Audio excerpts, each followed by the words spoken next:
it's Fighter Cast Comedy of a much, much, much better position than last week, where I actually got some sleep.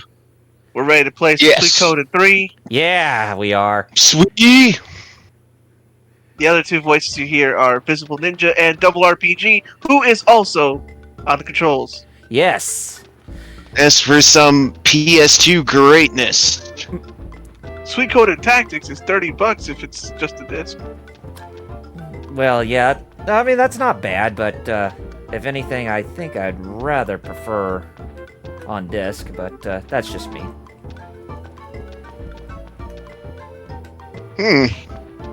Before we get to Double R recap, where are we going? We're going eastward on this map. We're going to Chisha Village because Apple from the last episode, who you remember from the first two games, she tells us that Caesar went over there to Chisha Village because the Holy Kingdom of Harmonia is invading on that land, and we need to go help our fellow Grassland clan member with, saving them from possibly being taken over. So, yeah, we're going to make our way westward, and as you can see, not only can we go eastward from our position where we're at, but we can also go down to Caleria if we wanted to, but I think I will be... I don't think we're going to have time to go to Caleria as Hugo, since we're going to be going immediately into Thomas's second chapter after we get done with Hugo's third chapter, because this should take us about an hour left to finish up on his part of the tale. But anyway, yes, we're going eastward. We're still trying to find the Flame Champion as well, because there's the rumor still speculating, since he has the true rune of fire, he could potentially still be alive, because if you remember in Suikoden lore, if anyone is embedded with one of the 27 true runes, then they are granted the gift of immortality. Or a curse of immortality, depending on which way you want to look at it. But, yeah. The blurs. The blurs, yes. That. Oh, man, I forgot about that terminology. You get blurst. It was the best of times. It was the blurst of times.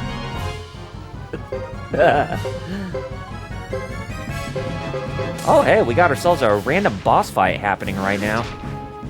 Now, what? Something that doesn't usually happen. Yeah, and like I said, these random boss fights, they just appear out of nowhere.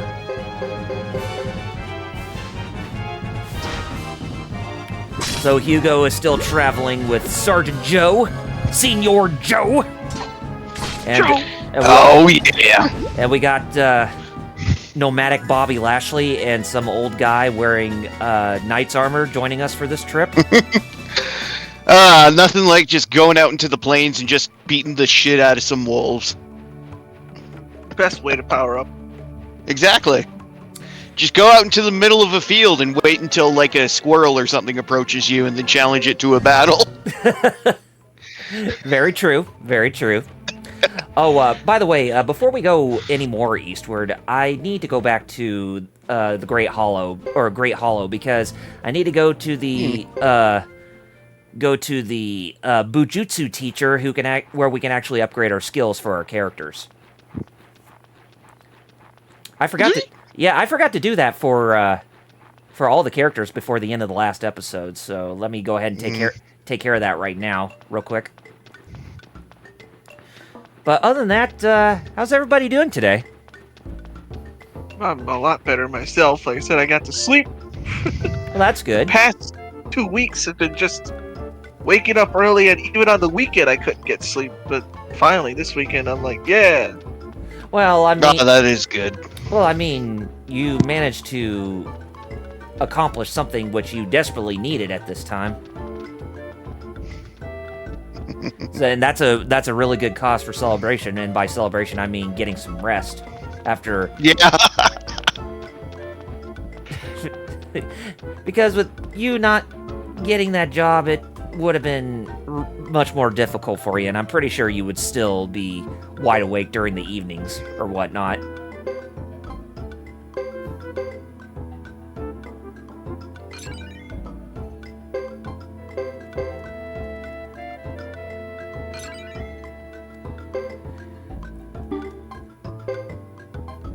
But for me personally, I've been doing fine myself. Just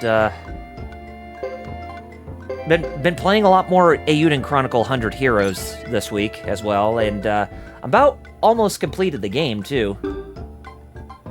Aye. Yeah. Yeah, that's nice. Well, me, I'm mainly playing through Sonic X Shadow Generation still. Beat Shadow's part, just playing through the remaster really now. As well as some more 3D World, finally finished Sunshine on stream, thank God. But yes. oh, Galaxy appears to be far nicer to me, so hopefully it's less, heart rate increasing. Oh, trust me, Galaxy 1 and 2, they are a lot more tight and polished when compared to something like Sunshine. So I think you're gonna get through Galaxy 1 a lot better than what you did with Sunshine. Excellent. And then of course 3D World is just Mario in 3D, so that's nothing hard about that. Good. But anyway. Lately, I've been. It reminds me, I still need to pick up Wonder.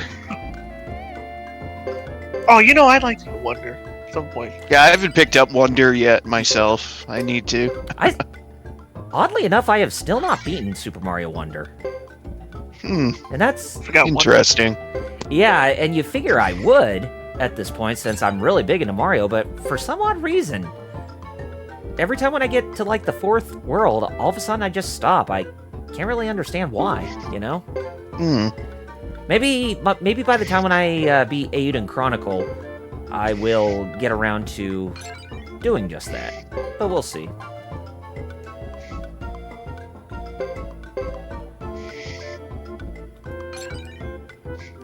But yeah, Eiyuden Chronicle, I've been having a lot of fun with that game.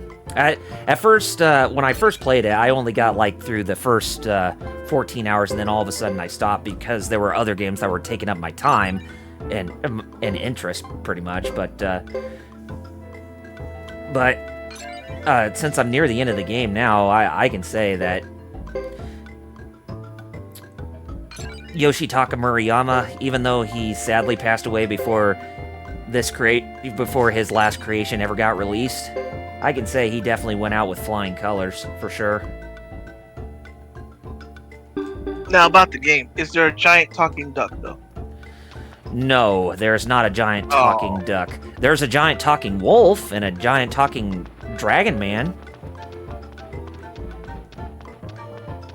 And giant talking sharks.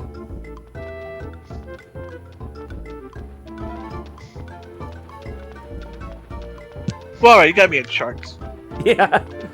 There's even a giant kangaroo in that game, and he is a character that you play as in Eiyuden Chronicle Rising, the prequel. Oh, yeah.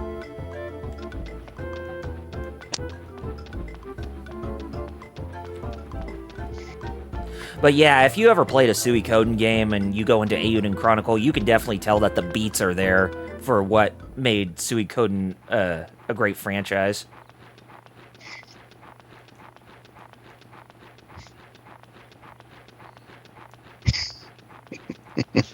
But yeah, I mean, you would never think that a game like Eiyuden Chronicle would have,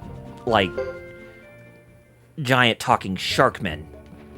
And funnily enough, their race is called the Shiarks. That it's spelled as SHI''ARCS. And they think they're clever. Yeah, I bet. We're not sharks, we're she-arks. We're she-arks. They kind of got we're they kind of got a Scottish accent to them when listening to their voice dialogue, which I think is pretty funny. It's like, what are you trying to say, that you're dwarves or something? We're not ducks, we're dugucks. Dugucks. D'' U. Ucks. Yeah, we're D-ucks. UXK. We're not ducks, we're D-ucks. Yeah, or something. Or UKX. Or just UX. D'' We're UX. There we go. We're just ucks. Like I said, it's always funny how it seemed like every Suikoden game, and even Eiyuden Chronicle carrying that tradition where there's an anthropomorphic race that's special for every single game, whereas the first one was the kobolds, obviously. The second Suikoden game was the Winged Horde, basically the Bat People. This game, the Ducks and the Lizard Clan. And fourth game, I think they're called the Neo Kobolds or whatever, but they're basically cat people.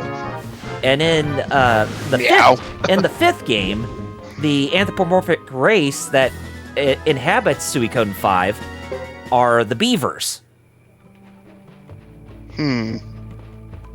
Beavers. Yeah. Interesting. Yeah, they're beaver people. Have to eat their tails. Oh, hey! Hello there, Winged. Silent Knight. Yeah, the winged people. Hello. That reminds me of Winged Star people. Wars. Star Wars does that too. Well, people with wings. Oh yeah, what were they called? Oh god, no, they weren't for their. God, what were the winged people called in Star Ocean 1? I completely forgot. The Feather Folk. That's what their names were. Sheesh. But Feather folk. Yep. They basically look like angels. Yeah, basically, yeah. Man, I still really like how you got to up-res with just some chords. Oh yeah. It's really amazing how, that there are people who are dedicated in making products to, up-res games from older hardware to make them actually look good when upscaled. Yeah, if you don't know, we're actually playing this on actual hardware. Yes. This is on a real PS2. PS2 Slim, not the fat PS2.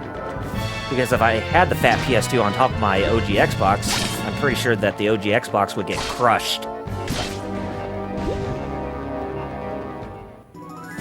Well, realistically, probably not, but, After that, the OG Xbox kind of a beast, isn't it? yeah.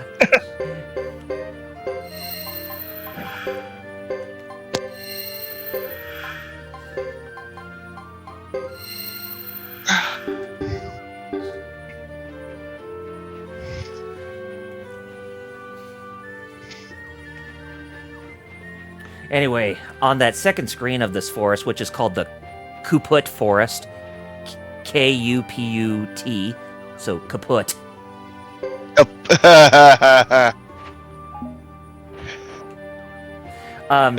That's where I end up getting the character who could just randomly join you if you have an open space in your party. And that's the one character that Lord Doom hopes that I actually do not recruit into my party. Because this one character is one that he cannot stand with a passion. And Lord Doom, and Lord Doom, if you are watching, even if you can't be in the chat, I just want to say that I do apologize if I actually get him in advance. Don't apologize. Oh, who knows? All 100.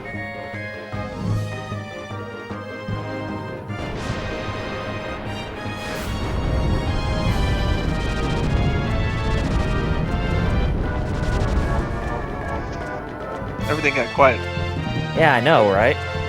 What's up with the sound of silence? Oh, I was asking, and you got quiet, and so I got quiet to let you finish. I'm scratching my nose for one thing, so. Because I wasn't sure if you were still going, but I was just asking, don't you need all 108 anyways, though? Oh, to get the bonus perk in this game. Yes. Yes, the salamander. Because back then salamanders were thought to be fire. That's why you got Charmander. Wow. I wonder what. Because all salamanders can set on fire. Also, don't actually try that. I wonder. I kind of wonder where that whole urban legend or whatever came about for salamanders and the element of fire. I'm not sure. Because I offhand before. Do you actually came across that before? Yeah. and I forgot something to do with the logs they come. I have to look it up again because I remember like I've looked it up.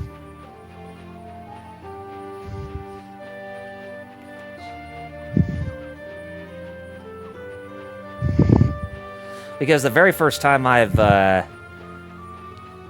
came across anything that dealt with Salamander in the element of fire is the summoned Salamander from Final Fantasy Tactics, OG Tactics.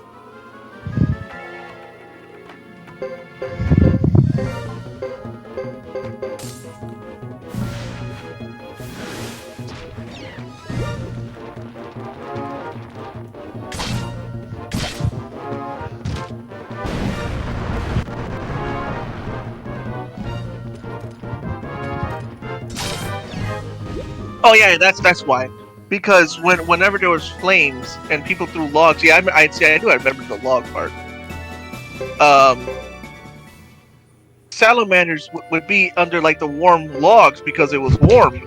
Oh, since they're cold-blooded. Yeah, but people thought that the fire was actually like creating them. Oh, okay. Yeah. Yeah. Okay, because that's very peculiar. There you because go. I always thought that was just, some type of like urban legend or something. There was something that somebody just made up on the fly. But no, if it was since that Ancient times, people thought about this. Yeah, ancient Greeks, ancient Asian even too in Japan and stuff too. Mm-hmm. Because the second time when I heard salamanders being associated with fire was on Whose Line Is It Anyway? When the actor Greg Proops, he was playing the game Superheroes with the other contestants. He was the one to lead the charge as the leader of the superheroes, and he always had this shtick where he would always look at the World Crisis Monitor to see what's going on in the world and what they could do to save it, and he would always say something like along the lines of what Robin from the 1966 Batman TV show would always say in case something erratic happens, where he always has to start with the word like holy or whatever. Jiminy Jillikers. Yeah, something like that. But the way how Greg Proops, how he announced Radioactive Man. one of the things that Greg Proops yelled out during that game, he said, and I quote you not, "Great leaping salamanders aflame!" And then when that quote happened, I just said to myself, does Greg Proops like Final Fantasy Tactics on PlayStation?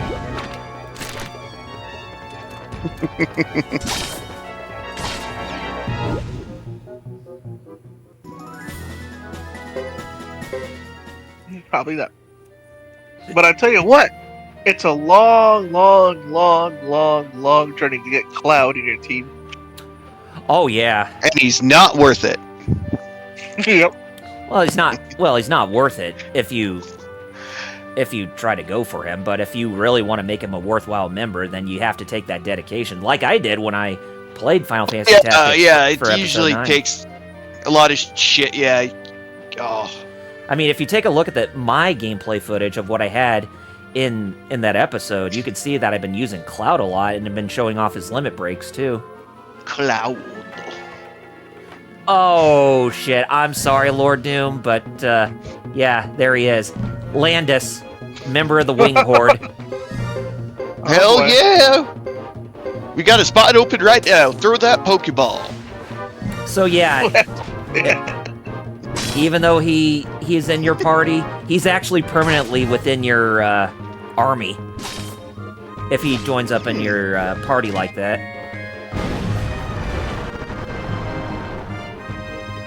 I'm wondering if I haven't seen Muteki or any of the regulars. I wonder if Halloween really.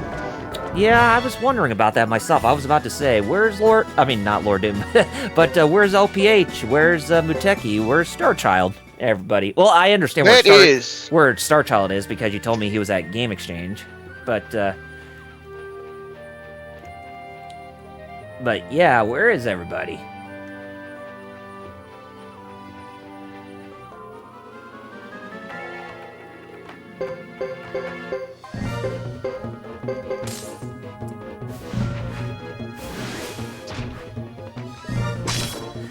Man, I was expecting Lord. I'm still expecting Lord Doom to just pop up Pop in right now and be like, "Here." and be like, "You son of a bitch! How dare you!" Pretty sure he'd yell heresy. Yes, he would. He would.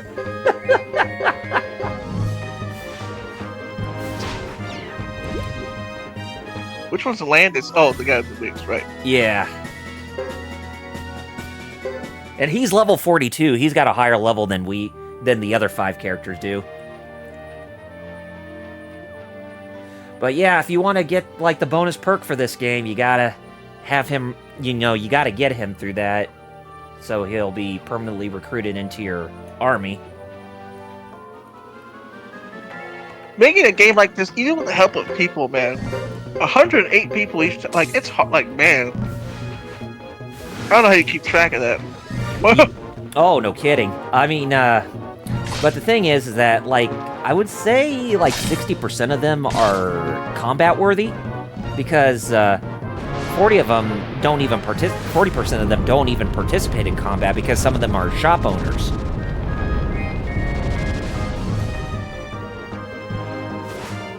Well, I mean, just keeping track of the characters in general, you know? Like, oh, yeah. Their names are, their personalities, man. I mean, that was Yoshitaka Murayama's philosophy when it came to creating this series, because he always, even though he likes games that deal with main characters and all, but he always found joy where, characters who don't get that much precedence in the stories are actually a lot more entertaining to have, in a sense. So that's kind of the idea how the Suikoden and especially Eiyuden Chronicle came about, because the different characters and their personalities just shine throughout the entire experience. So not everything has to feel very drab in their deliveries. I getcha. And Eiyuden Chronicle still carries that tradition, and not only do you can recruit 108 people to your cause in that game, but you can also recruit 12 more people to have a grand total of 120 people to join in the army.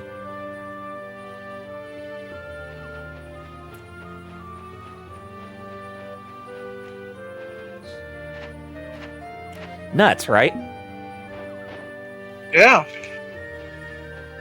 And of course, in order to get like the bonus perk in that game, you have to recruit all 119 people into your army before getting the 120th one right before the final battle.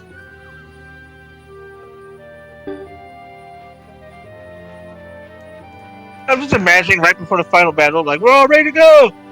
That last guy comes up like, hey, I'm Steve. Steve! I get it. It was kind of like that, actually, because there was a point in that part of the story, because he was about to give a rallying speech for like the victory that they had over like the Imperial Army, or the main antagonistic force, with repelling their invasion. And there was this assassin who was like on this roof and almost shot him with an arrow. And then all of a sudden, his little sister, who turns out to be the 120th recruitment in the game, manages to catch the arrow because of her darn good luck that she has. And yeah, that's how you recruit her.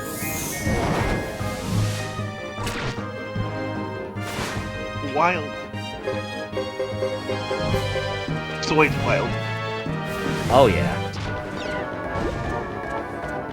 But yeah, as I said, with what I played of Eiyuden Chronicle, and and especially also coming off of Eiyuden Chronicle Rising, the story for 100 Heroes is definitely what you would expect for a game that's kind of like what you expect in a Suikoden game per se.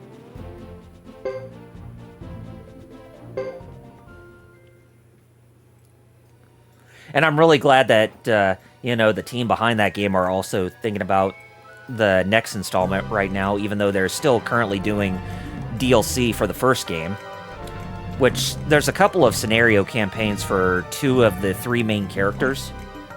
which I still haven't tried yet because I'm trying to go through the entirety of the main campaign by itself before I get the season pass.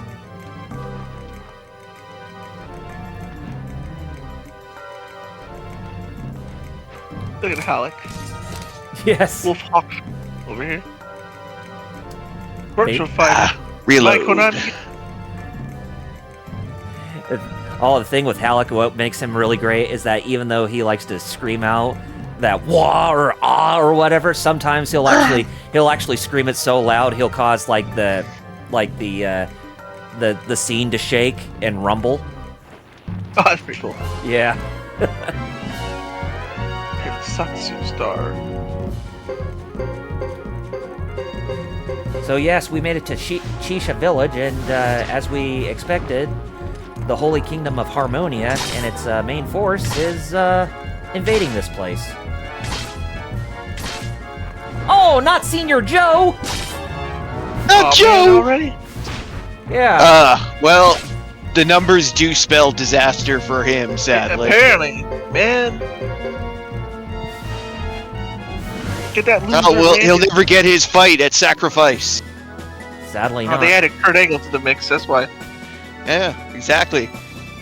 When you throw it to him, it's, percentage drastic go down. Actual words he used. Drastic go down. Drastic go down. They drastic go down. And he wrestled countries. I've wrestled countries. Oh, Joe's fine. That's great. Joe's just fine. Look at him.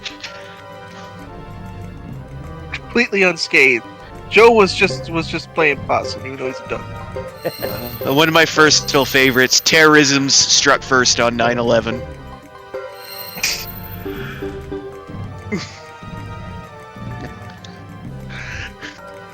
Cold as ice. Doo-doo. But yeah, I mean, also, look at how luxurious that the Harmonian soldiers look when it comes to their attire. You know what's funny? I was actually going to bring up the hair texture on, what's his name there? Is that Hugo? I forget. Hugo, yes. Uh-huh. Yeah, his hair looks pretty alright for PS2, especially having, early 2000s, I don't know what you call it. He has, blonde hair with, black tips. Yeah. I was going to say frosted tips, but they're not frosted. The other way around. Reversed fade, I guess. Yeah. Something like that. The best way to put it. Yeah, his hairstyle, I would say, is definitely one of the more peculiar ones out of all the protagonists in the Suikoden franchise. Well, to be able to do the PS2 back in this was early, and I know it's early because I remember playing this when PS2 was still pretty new. Yeah, because this game came out in 2002, at least in the United States. Yeah. And they were able to model that. I'm like, huh.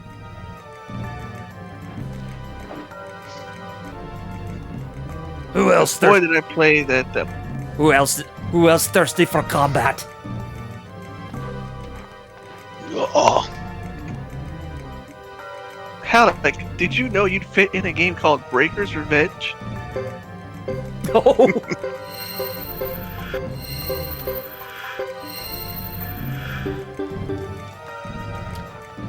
Man, I am confused by Twitch right now. Me too. It's specifically Twitch. If you don't know, it's saying one viewer, but I know for a fact there's more than one. I do too, because I'm watching it. Because you're in, so. yeah, because you're watching it. I'm watching. Yeah, exactly. Well, here I was gonna say I've had to refresh my Twitch stream a couple times, so I don't know. Let me try again. Yeah, there's Joe. So there's a good sign. Yeah, it's saying 3 now. Yeah, my end it says it's a Twitch thing. Yeah. That's what I would say. Yeah. Done. But thanks for gaslighting us, Twitch. Yeah, what, are you not notifying our viewers, the ones who usually watch us on a weekend basis?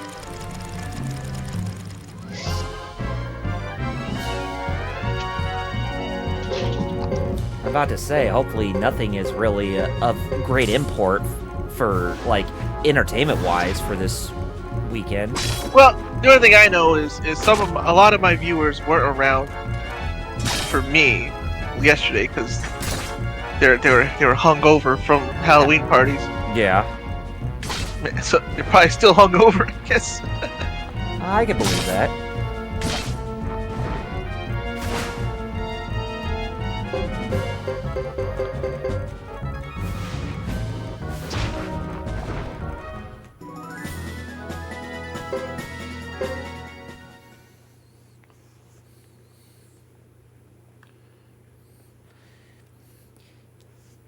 I'll tell you what, Discord should not be gaslighting us any further with those Halloween sounds for when we come inside Yeah, calls. why are they still using them? Yeah, I don't get it.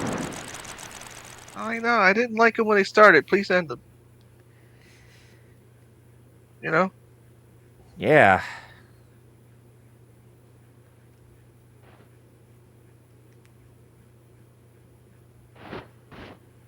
Oh, there he goes, the screen shaking with him making his scream. Oh, there it is. Yeah. Wow.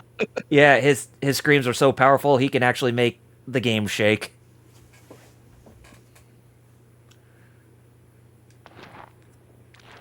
Like I said, he's a great character. Definitely worthy of being one of the 108 stars in this game. Does Apple Fight or is she like a shopkeeper? No, she's not a shopkeeper at all. She's actually a strategist. Ah. Yeah, she was one of the main characters in the second game. She was the one who led us to our main strategist for our army in the second game. Shu. Ah.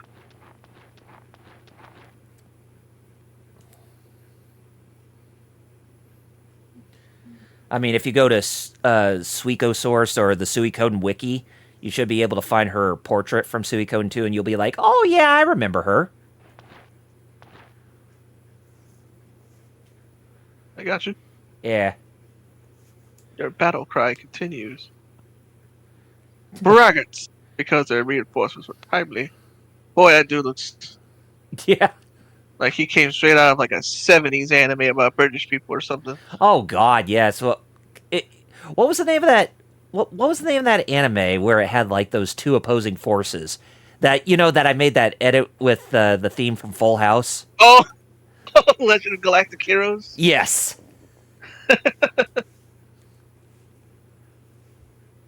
I'm getting it's because I'm getting some vibes from that with this dude. Yeah, Dios. legit.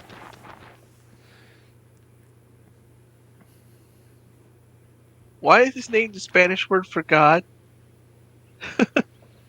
Or gods, in a sense. No. Says no, in Spanish. No, in Spanish it's with an S, even though it's one. Really? I did not know that. In Italian, it's without an S for one, but in Spanish, no.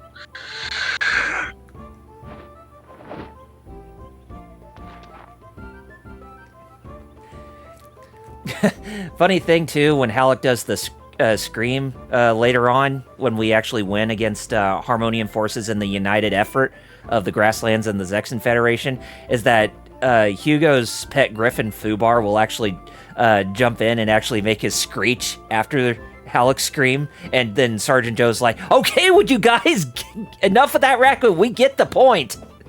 So it's like, okay, so you managed to get through Sergeant Joe with irritating him. So he's a guy who supposedly has no chill. Well, I guess we're right. But you'll see it when we get to it. It'll be a little while.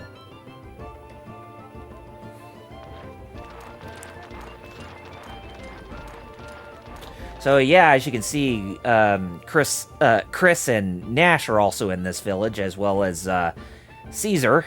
And but Hugo doesn't even realize that Chris has changed her attire because she ended up leaving Zexan Federation for the time being, or the Knights of the Zexan Federation, because she received that tip from Jimba about wanting to know what happened to her father. So she's trying to seek out the Flame Champion herself. But don't worry, Hugo's gonna learn in just a second that it's actually her.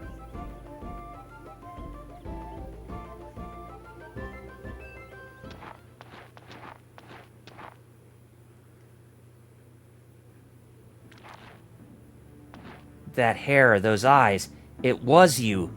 You killed him. She's like, oh man, he saw through my disguise. Oh, he says time to go.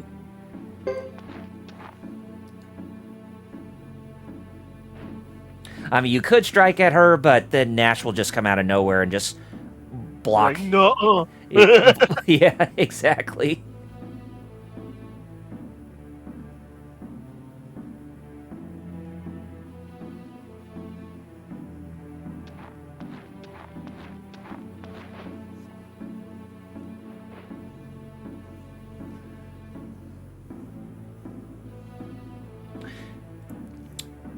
Now, I gotta say, this quote that Nash says to Hugo right here, he says, adults have their reasons. You children who see the world in black and white will learn soon enough about shades of gray.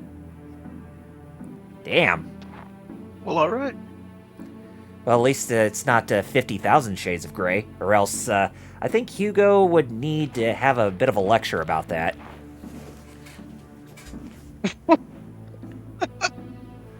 Oh, you know, I mentioned I was playing WWE earlier. Mm-hmm. Yeah, I gotta ask, since we're playing this, is it that we're just older or what? Like, there's a bunch of new games that I have a backlog on. I'm sure you do too. Oh, hell yeah. Yet, our brains are like, nah, I'm gonna play this game for the umpteenth time. I mean, for you, it's Shenmue. For me, it's Super Castlevania 4. So, yeah, I mean, it's like, for certain games that we grew up with and had a personal attachment to, it's like, yeah, it's like, we're not gonna... Yeah. Me, it was Sonic 2, but Yeah. I get you. I remember growing up, people would mispronounce Shenmue as Shenmue or Shenmue. Shenmue. Because in Chinese, Shenmue, but you know when they Romanized it from the Japanese kanji of the Chinese, they added an E at the end. Yeah, so get that, Double R. Shenmue is them taking a Chinese word, making it to Japanese katakana, and then boom, into English. That's a lot of yeah. But what is Shenmue? That's the thing. This is why kanji is still important in Chinese and Japanese, because there's so many different. Shen can mean a lot of things. Mu means tree. From the context, I can tell Mu is tree. Mm-hmm. But what Shen could mean, it could mean beautiful. It could mean divine. I don't know like what they mean. Like, you know, do they mean a holy tree? Do they mean a beautiful tree? Yeah, They mean something else. It does.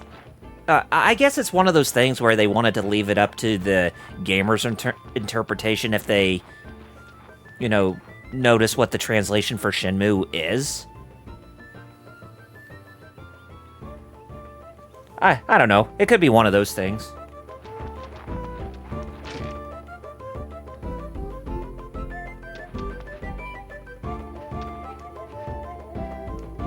Anyway, since we have saved Chisha Village for the time being, let's go around and take a look at what this village is like.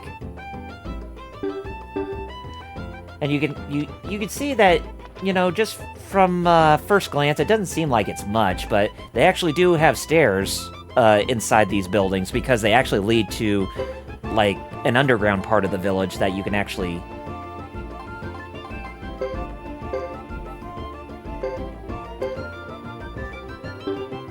you can actually sell...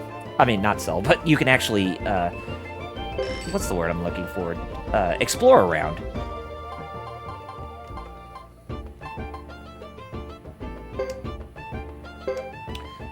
Did Lord Doom ever explain why he hates Landis? Or he just said he hates him? He just said he hates him. Oh, okay. Yeah, I don't know why. He says he hates him, but yeah, it's like I said, he hasn't really explicitly Oh. stated. But you know, Yeah. maybe one of these days whenever he comes back, we'll just have to ask him, not necessarily in person, but in the chat. It's like, why do you hate this guy so much?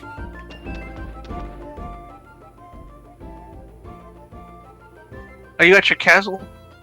No, this is not my castle. Look at that dude. His name's Wan Fu. Wan Fu. I don't know why, but his design, even though he has a Yakuza tattoo, Yes. we have The Phoenix. that game. Yeah. Yeah, Oh, it's that's Phoenix. yeah, that is the Phoenix on his back. You know what he's reminding me of? Another PS2 classic. For Well- some reason. No, a little bit. But Mark of Cree? Yes. A little bit. I don't know why. Uh. Not as big as that dude, but Mm-hmm. Mark of Cree and The Rise of Kasai are on PSN. yeah, those. Yep. So basically, this dude is another swindler of some type, and he tried to get away with doing a dine and dash with 3,000 potch that he has not paid for, and I guess we'll have to pay it for him because that's the only way we can recruit this guy.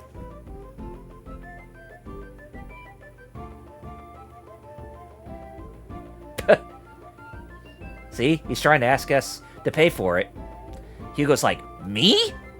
It's like, alright, I'll play the Good Samaritan and I'll pay it off for you.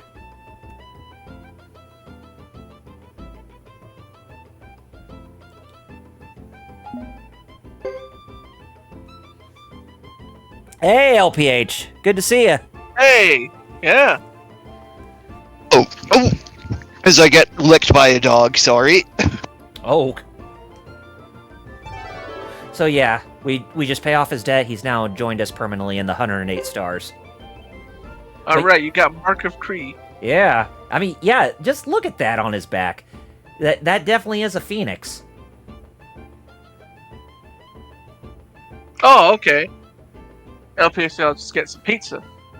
Oh, nice. I could go for But some does it move up his back every time he transforms until it eventually kills him? Oh God, what was that? Oh, I don't. Titanium remember. Ranger. Oh right, yeah. Yeah, the cobra Yeah. tattoo every time he transformed closer to his neck, and once it hit it, he would kill him. That was to add the drama and also excuse why that he didn't transform for a while because it's expensive to use that. Yeah, because that It's was expensive to shoot their own footage. Yeah, that was a suit made just for them. Yeah. Yeah, titanium. Yeah.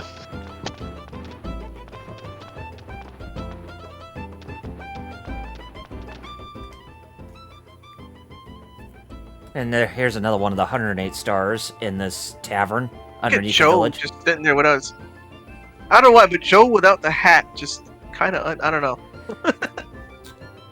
Oh, Emily. Oh, that's a woman. Huh. Yep. Oh, that was a dude.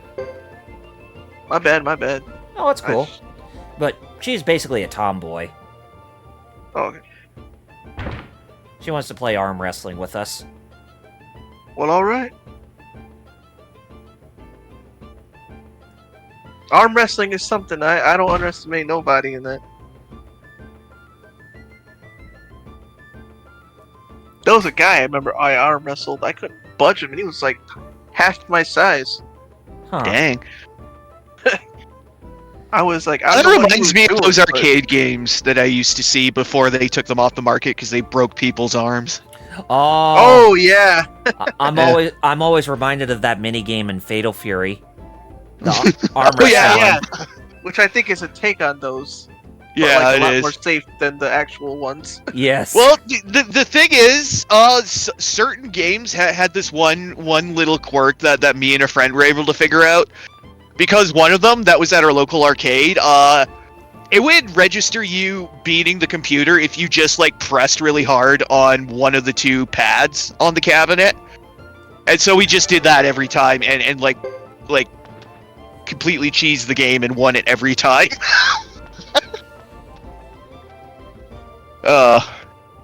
And then they took them out because, like I said, just like the punching bags, they tend to break people's limbs.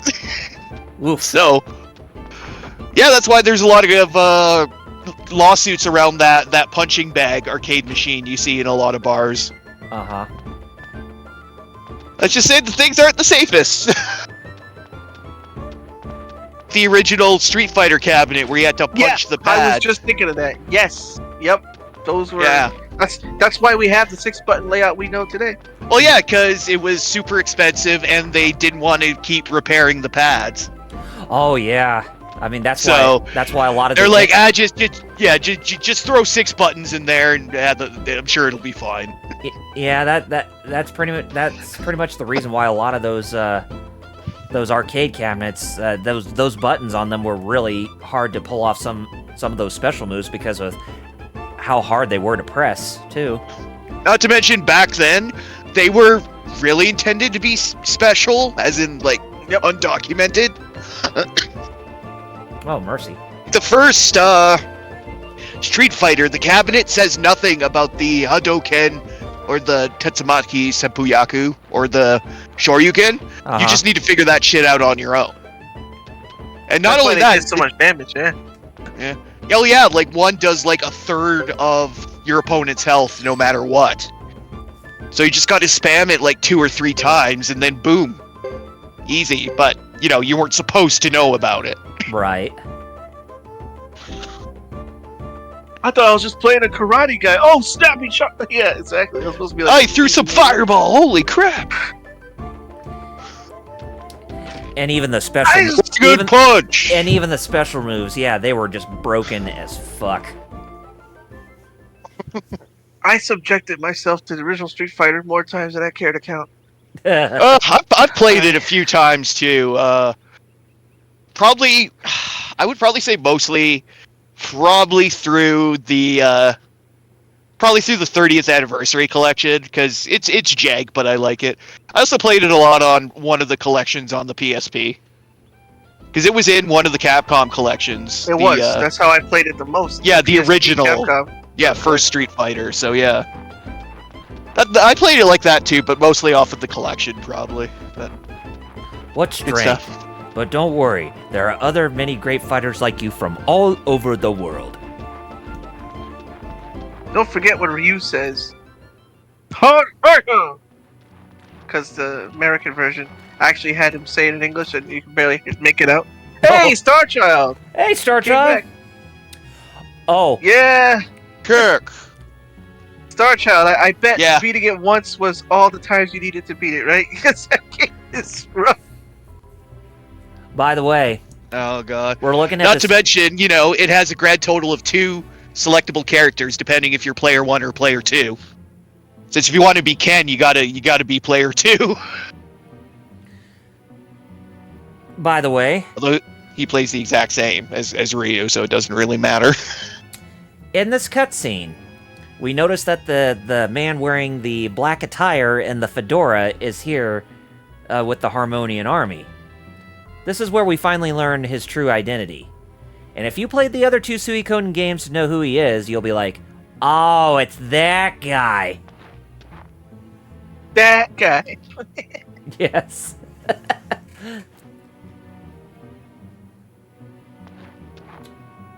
Ladies and gentlemen, we are greeted once again to the Black Knight known as Uber. If you remember from Suikoden 1 and 2, he was a major antagonist who had little importance to the... Well, he had some importance to the story, but he was mainly there as somebody for the enemy armies to see whether or not if they had a chance at actually winning their wars, basically. And so Uber more or less does the same, but he has more of a precedence towards this game. But yeah, we finally are reintroduced to him once again. So yeah, even Starchild says, yeah, it's just Uber.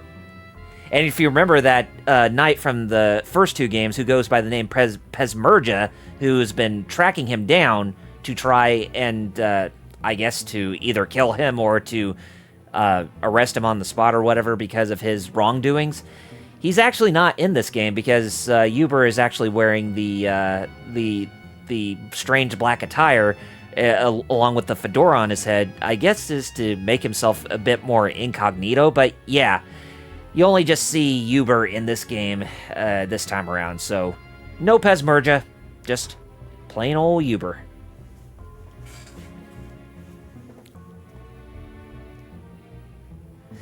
And yeah, I will admit, Starchild, he actually does look a lot cooler in this game with the way how he is outfitted.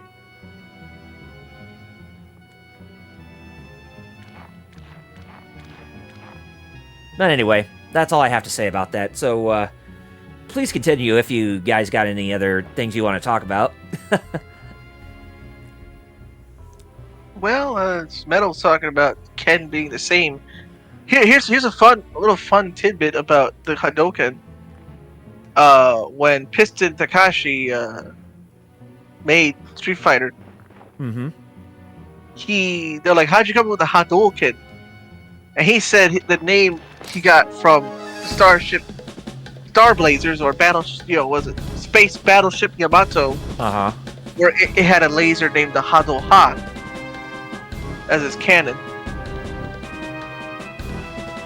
And he was like, "Oh, it's like that cannon, Hadouken, Hadoha. Oh, you're doing a duel."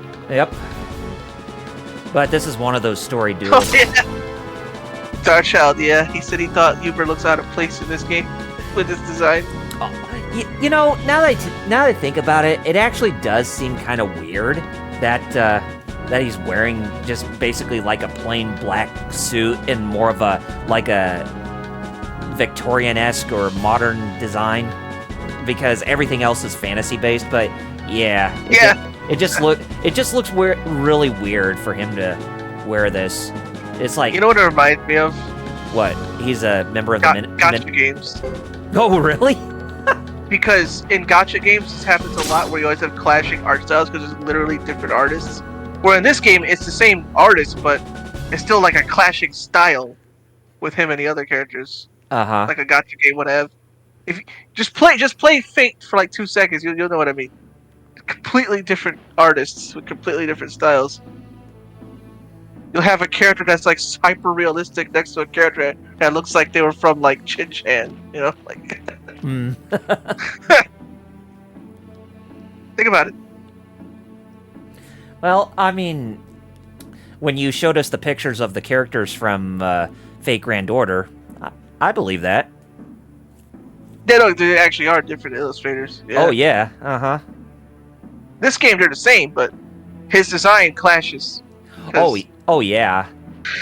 Basically, his aesthetic with how he looks based on his attire. I get you.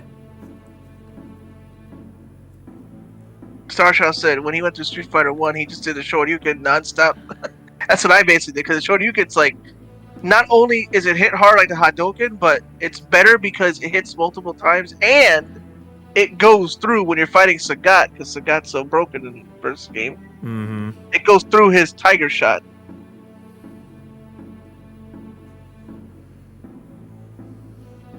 Or as he says in the English one, Dragon Punch! Hurricane Kick! And then with the Hadouken, Charge Fire! I don't know what he's saying. Charge Fire? I don't know. Was that in the arcade cabinet for Street Fighter, or was it in Fighting Street on the Turbo Duo?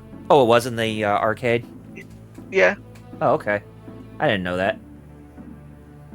Of course, in the Japanese, it was always Hadouken, Shoryuken, Tatsumaki. Mm-hmm. So, I wonder if they would actually do like a more streamlined remake of the first Street Fighter. they need to. I was just thinking about that, Double. I literally was. I was about to say that myself. Because they do Alpha, but Alpha's not a remake. Alpha's still after the first one. They need to, they should do the first one again. Yeah. But with, better controls or something. And making those characters playable who Ryu and Ken went up against. Because seriously, Yeah. I want to play as Geki in that game. Well, that'd be cool, yeah. He is massively underrated as a Street Fighter. And Eagle. Oh, because Yes. Eagle's in CVS 2 and in the Alpha 3 Max, but what? Yeah, basically Birdie's sidekick or brother or whatever. No, they were just both dudes in England. Oh, okay. So they just went by golf terms, but had really no connection with each other. Yeah. I see. And I play as sick Birdie because he's pale in that game, and then like in the other games he's not. And apparently it's because he was sick. Uh-oh. Oh, there's metal. Oh, metal. Metal? I mean, Metal? he wasn't quiet for 15 minutes to where it cut him off. Yeah, I don't know.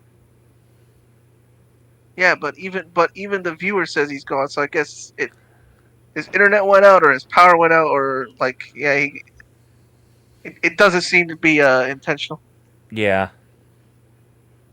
Everything dropped.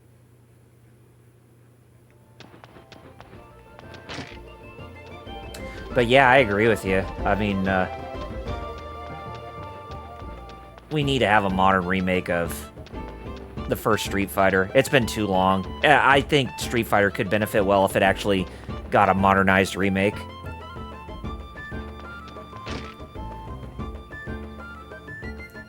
I mean, sure, you could actually go through an arcade run of the first Street Fighter in Street Fighter V. What was it, the Champion Edition? But it still technically was not Street Fighter 1, per se. Yeah.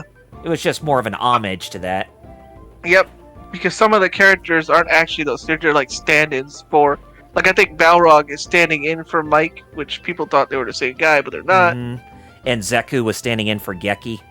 Yeah. And Birdie was standing in for Eagle. Well, for himself, I think. Wait, was Birdie in the first Street Fighter? Or was it just Eagle? Birdie and Eagle were both in the original Street Fighter. Oh, Birdie, I was mentioning it before. Birdie was sick. Oh, okay. That's why he was pale. I see. That's the retcon. I see. I didn't even realize that. You got to remember, Birdie was jacked during the first game and in the alpha games. Now you look at him in Street Fighter V, he's basically got the Rocksteady syndrome, aka the gut. Yeah, the gut, like Rocksteady in the '87 Ninja Turtles cartoon. Yeah, Star Shot. So yeah, both were. Yeah. Yeah. When he went, because if you remember, Street Fighter went around the world. When England, it was Birdie then Eagle. Oh, okay. Japan was Retsu then Geki. USA was Joe then Mike. China was Gen. It was a guy before again. He's Yun and Yang's uncle. Lee, I think. Lee, okay. Lee then Gen. And then you go to Thailand and fight Adon and Sagat. Yeah. Oh, there we go. And he has risen from the grave. Bam, bam. Step away for a second and my computer goes to sleep. Oh, it's computer did go to sleep. I gotta fiddle with my settings. Alright. Okay. Well, no, I'm doing that right now, so.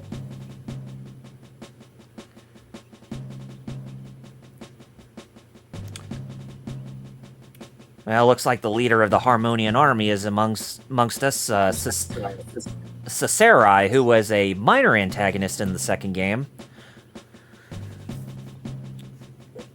And he was a character who had strong ties to one of the 108 Stars of Destiny from both Suikoden 1 and 2, but that's more explored in this game. Yeah. There we go. Okay, and I got the stream back up. Alright. Good.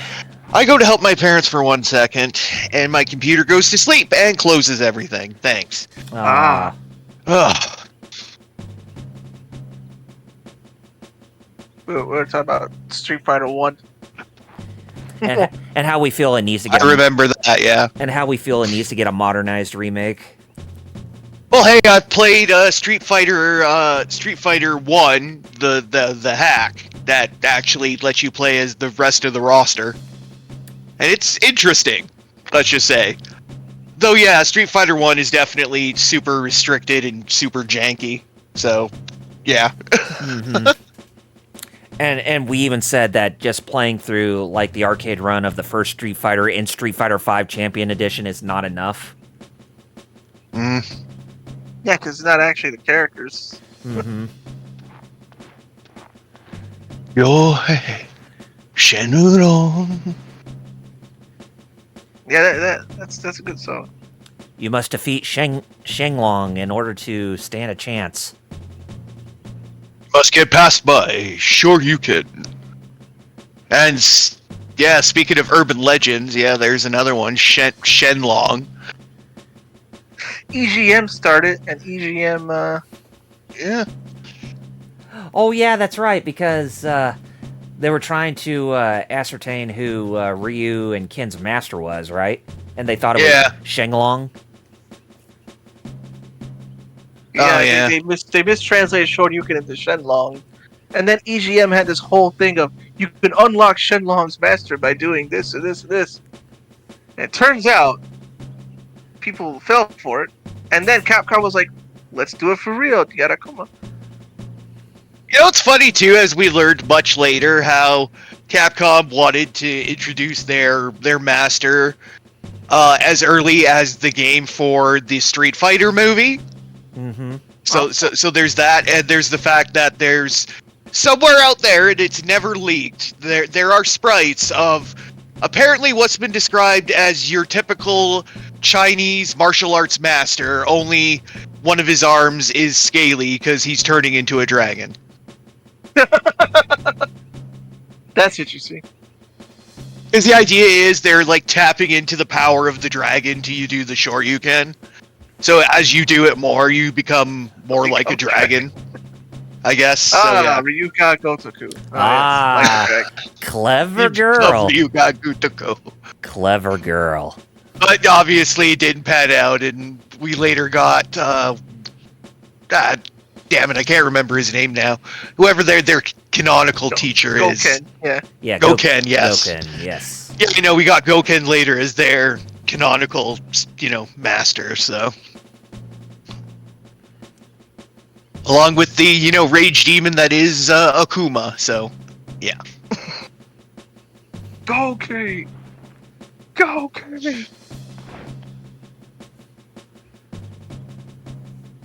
I don't know, maybe he's weak to whistling like Namekians. Oh boy. Think about that.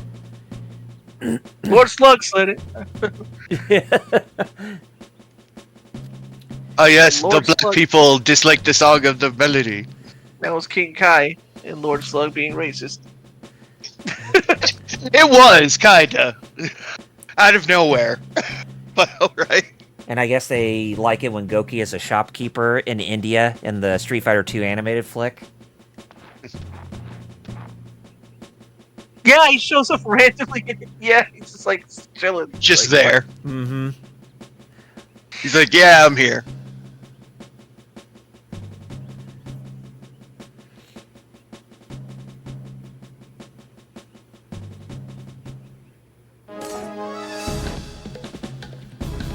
Alright, we got ourselves another one-on-one duel here. Here we go. Another one-on-one. Alright. Doodaloo, doodaloo, doodaloo. Yeah. So basically, we're just trying to prove our strength against this guy. The claim to him that we're the Flame Champion.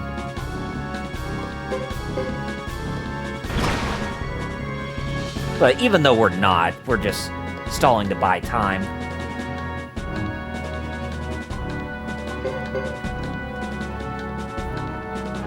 You heard it's time to do? Yeah. Time to Time to die. Surprise, I haven't added that one somewhere.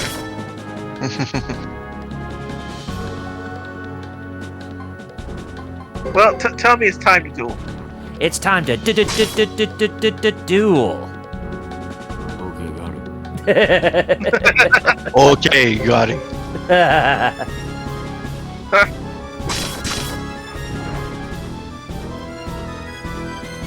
And would you look at that? I won. All right. Woo! Yeah.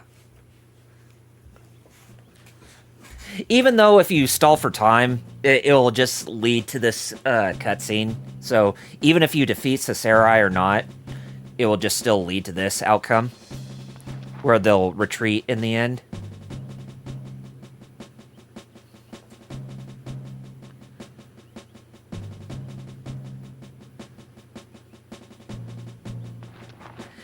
He should look many years beyond my age. Well, if he's got the true fire rune embedded in his right hand, then he wouldn't even need to age at all.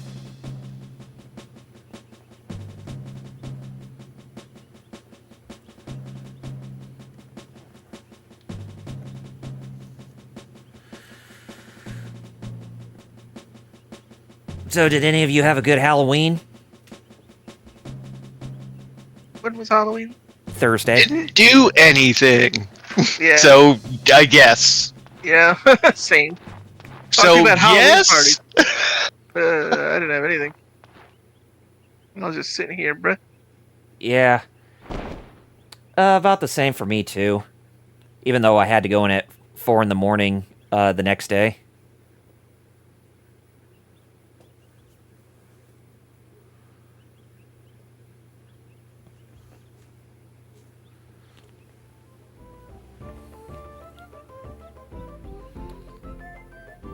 And hey, would you look at that? Both the Korea and the Lizard clans are here at Chisha Village, or Chisha Village, to give us backup.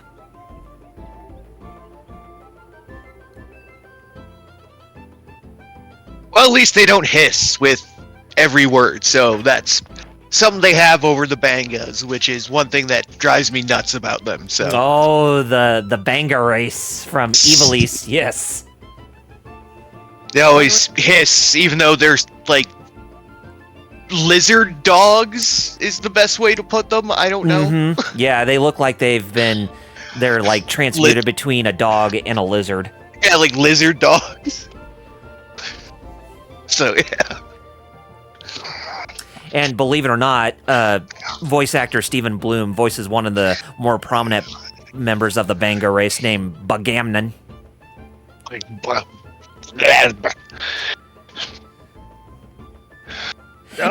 And he's actually one of the playable characters in Final Fantasy XII Revenant Wings. For the DS. Yep. DS. 3DS. You know, I remember back when Final Fantasy games had spin-offs.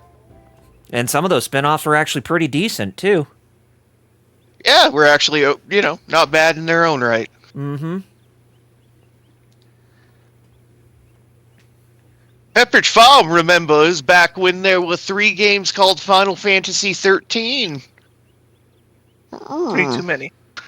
Mm-hmm. And then 2 of them went and effed off and became their own thing. Look how that worked out for them. Pretty well, actually. Well, I know. I like it.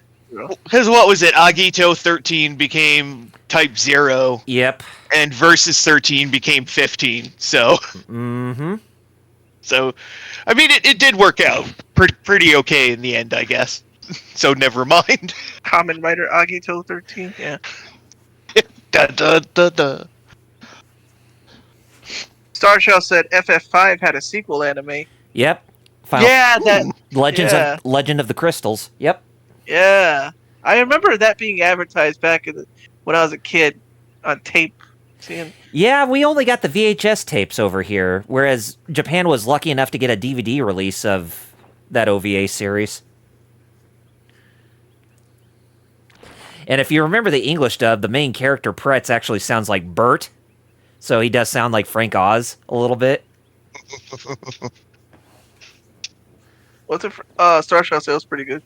Oh, yeah. I mean, it doesn't... I feel it doesn't really do anything substantial for Final Fantasy V's world in terms of the story, per se, but it's still pretty entertaining to watch.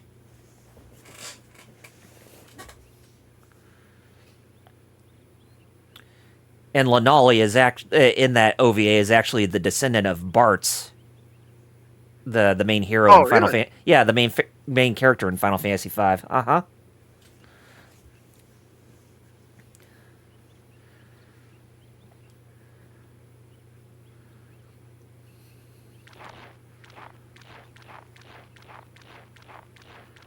But yeah, it's a very interesting piece of history to watch. Did you know about the Dragon Slayer anime back in the 90s? Legend of Heroes, Dragon Slayer. I've heard about it, but I've never seen it. And, I didn't even know that was one of those things that also got itself an OVA. Nor did I even realize that Fire Emblem got an OVA back in the day. Yeah, it did. More or less based off the first game, but yeah, that was crazy. Can you imagine a Nintendo thing going, do it now? Bow, bow. You know, the ADV previews? Yes.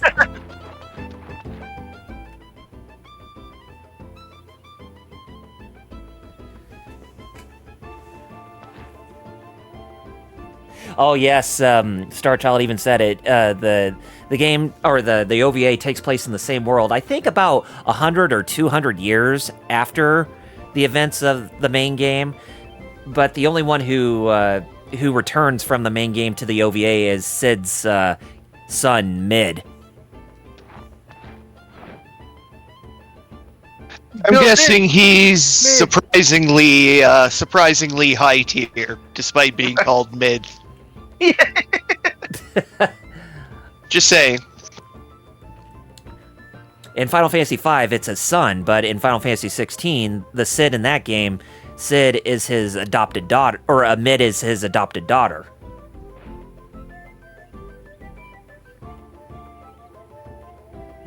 And even I showed you a picture of what she looks like, Jerry, and you even agree that she looks like somebody whose head you would want to pat. I guess? I don't remember. Oh, I'll have to show you after the stream is done.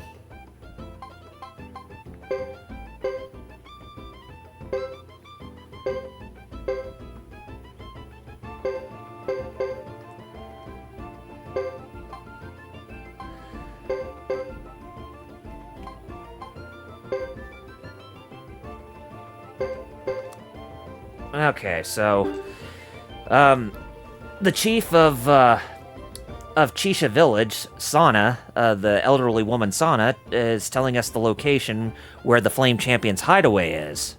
So, whether or not if we actually meet him, we are definitely going to go see for ourselves. Oh.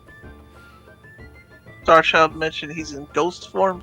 Yes. Talking about the Final Fantasy. Oh, okay. Mm-hmm. Yeah, he's in ethereal form, so yeah, his body would have died from old age too. But yeah, his you actually do see his spirit actually have a presence in the OVA.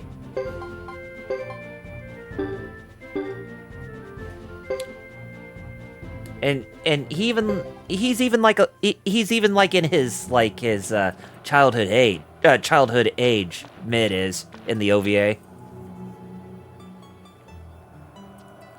Although one thing I gotta admit about that OVA is a little bit too much fan service. But not for me. Yeah. I don't know what you're talking about. I just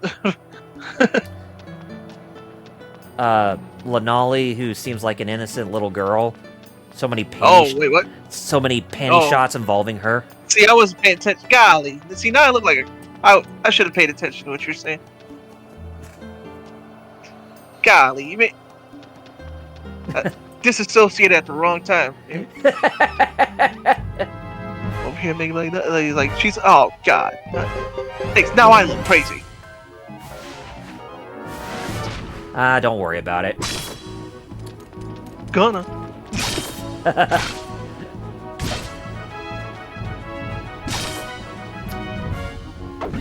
But there is this character who's one of the main protagonists in the OVA. He goes by the name of Rouge, and she's actually a sky pirate, and she, I think, is supposed to be Ferris Sherwood's descendant, because if you remember Ferris from Final Fantasy V, she was a sea pirate.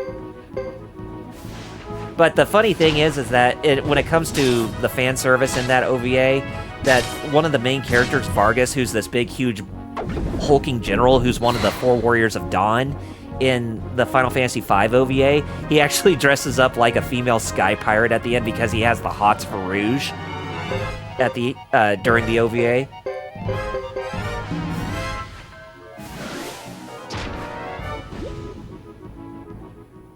And no, she does not look like a bat with tatas. And yeah, Starchild even said they wear clothes kind of like Langrisser women.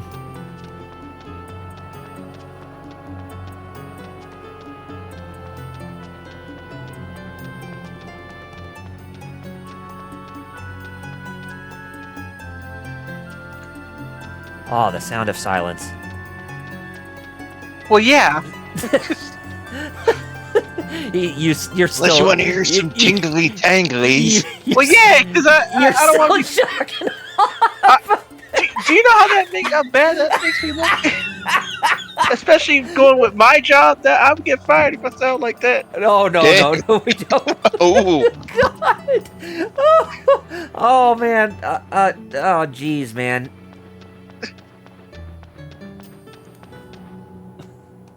Now I'm just like making sure. I'm like, no.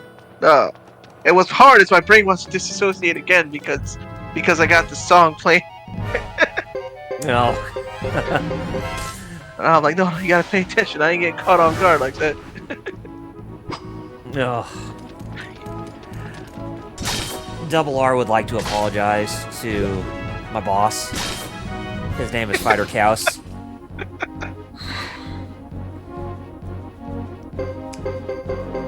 I really don't want to hand in my letter of resignation. Oh, but if I'm like, not... like how I keep thinking of shaking things up. Yeah, exactly. Yeah, I thought about firing Kyle. You know, just shake things up. Ugh. It's true, folks.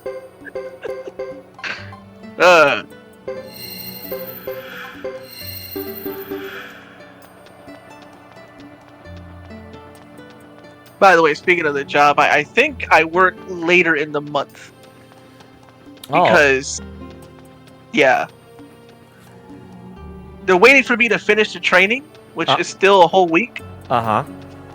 And then there's like a week or so of onboarding because, get this, they don't just ask for information to onboard you. They have to fingerprint you. Ooh. Yeah. Because if you're gonna cause some crimes, they're gonna put you away real quick. That's why I was like, oh god, no. I'm about to say. I think you'll be all right. I'm about to say. Yeah, no, I'm pretty sure it will be. I'm about to say the job you're working at, is it Well, at I a hope school? so. Is it at a school, or are they're just gaslighting you and saying, "Oh, you're going straight to jail"? It's an elaborate, super elaborate 7-week program just to throw me in. Just to throw you in the slammer. Golly. That'd be At that like. point, I guess I wouldn't even. I'd be like, y'all got me, fine, I guess. I don't know what I did, but all right. That'd be like the ultimate insult towards you. I'd be like, I don't know what I did. Can you tell me my crime? They'll be like, you're Puerto Rican. I'm like, all right. Ugh. That's the good.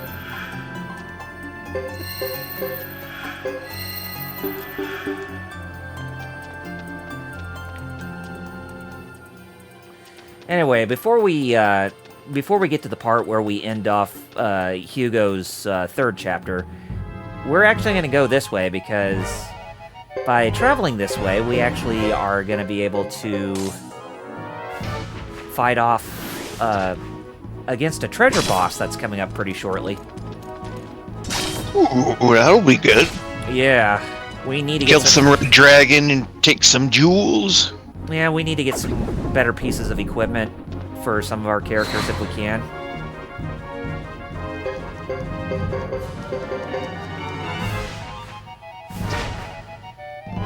Man, I miss 90s anime. Oh yeah. Except for Chimera.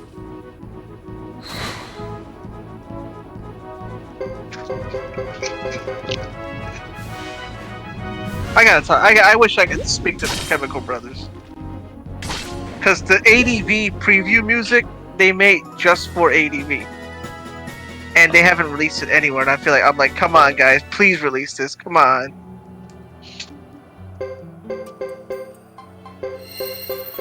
I know, right? LPS said that's too real. I know, right? Why am I going to jail? You're a minority. All right.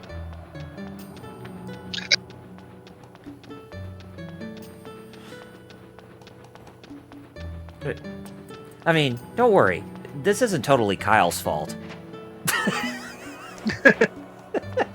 No. And if it is, then I do apologize. No. I was just saying that as a joke, really.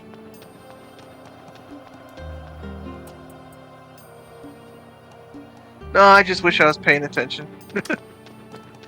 I mean, does it really suck when you just disassociate at the wrong time? Oh, a lot. Yeah.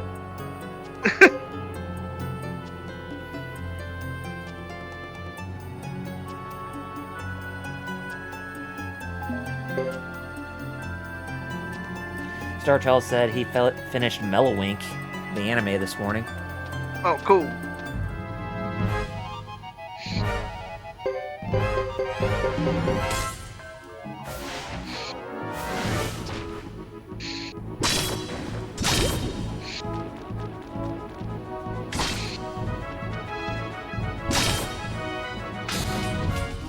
Do it now. I think it would be hard to do a clip of about me mentioning about the Final Fantasy OVA, and then you disassociate.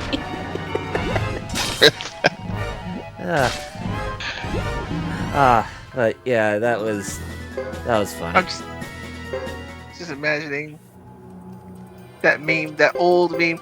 Can't believe you've done this. Oh no! I know the exact one. Two. I know the exact meme. All right, here we are at the boss of this place, Okie dokie. and It's whoop ass. its name is Azodis. So basically, this Adonis. Goddess, but it's a red skin, big boo wing chick. Yeah, a demonized angel, basically. Well, it's unholy. Gotta kill it.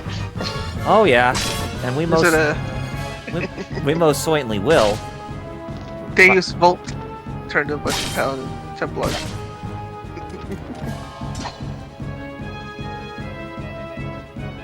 It seems like Landis is pulling his weight. I really gotta wonder what Lord Doom hates about him.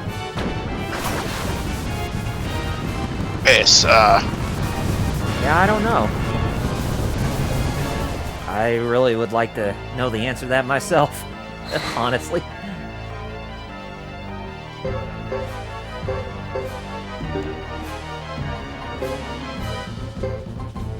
ouch.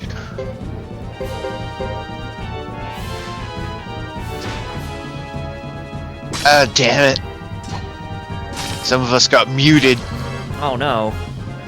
What? I didn't meet you. I mean in the game, the status effect. Oh, okay, okay. Yeah. Yeah. Well, okay, they're silenced, which means they can't cast spells. But I keep- yeah,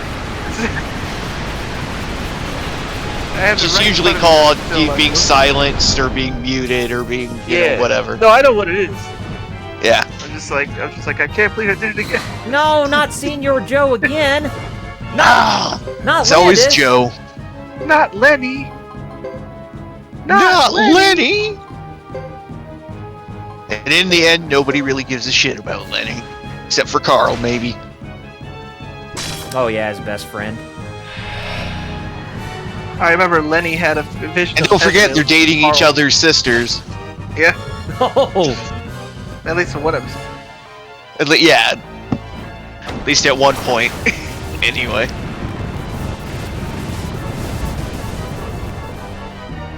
But yeah, as you can see, this boss, it's pretty hard.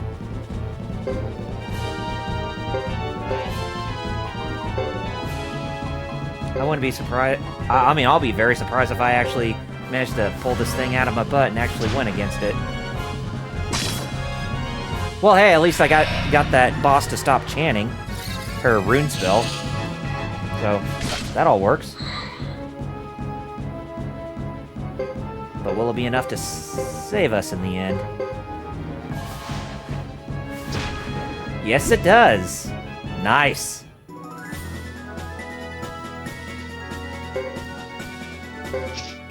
Don't know how I pulled that out of my butt, but most certainly did. Oh yeah, Star Child. Yeah, they had that Simpsons PS2 game.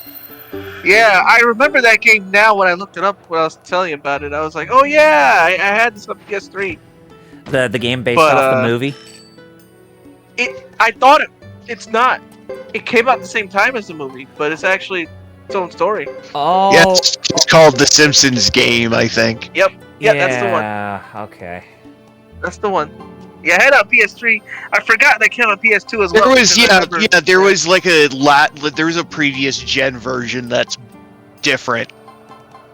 But yeah, then there's that like was during that era. Yeah. Yeah, then there's the 360 PS3 version, which was a completely different, much nicer looking game at least much nicer playing. Because there was that era where like PS3 is new, but people still on previous gen, so release a dumbed down version. Release a shitty version. Like chat, because I know you guys talk to me. Remember, but Twitch chat. Do you guys remember Wolverine Origins, Uncaged, and for lack of a better term, Caged?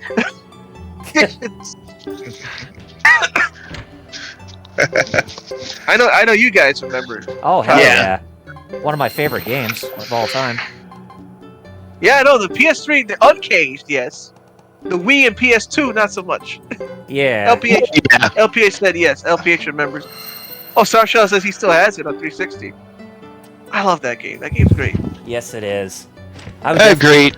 I would like to get my hands on a copy and potentially do a live stream series on it one day. That'd be nice. Yeah, because That'd be cool. that was Excuse me, hooligan. That was definitely one of the better movie tie-in games ever to release on a console. Game's technically better than the movie. Mm-hmm. Oh, LPH said he remembers a bad PS2 port and a worse PSP one. I don't even know about that one, but wow. What was it? There was a similar case. What game was it? Where like the downgraded shitty one was actually better. I think it was the official game for the first Iron Man movie. I think was that case. Probably. Because I think the Wii version of it was actually somewhat decent, whereas like the next gen versions were just fucking boring ass, cut and paste, typical bullshit. Yeah. Whereas the Wii one actually was somewhat decent. So. I know what you mean. Just like the weird pseudo RTS, like strategy RPG that was the Battleship game for the Wii. For the movie. Mm-hmm. As opposed to the 360 version, which was a piss cookie cutter boring FPS, as opposed to an actually interesting strategic RPG. So yeah, just aliens versus battleships, and it's interesting. LPH said too bad his copy is messed up. Wolverine game. I have a messed up copy of DOA 5 Ultimate. Like, I don't know what happened to it, but this just isn't able to be read, but they also don't want to take it because it's worthless, so it's like, well, I'm just stuck with this coaster. Oh, yeah.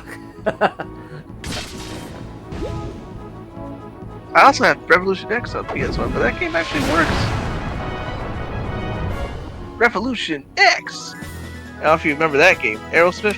Yeah, the rail shooter in the arcade. Yeah, Mm-hmm. yeah, I have it on PS1 still. Why, yes, there was a PS1 version.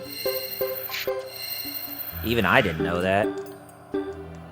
Yeah, no, and I can't even get rid of it because it's like, yeah, we'll take it off your hands for about 20 cents, and I was like, wow, all right, I'll just keep it. I don't remember having a messed up copy of a game when I first got it, but the only one I could think of that was close was the third disc to Legend of Dragoon on PS1, where it was defective. So I had to take my copy of the game back to Walmart to get a new copy, and then it actually worked. That's what. Okay, as much as I'm a physical media collector, that's one thing I kind of don't miss about physical compared to digital is because I had so many defective games that I had to take back. Uh-huh. So many. Starshaw said he has Fantastic Four original Xbox. Ah. I remember that game. I think I had it, or I played a demo of it.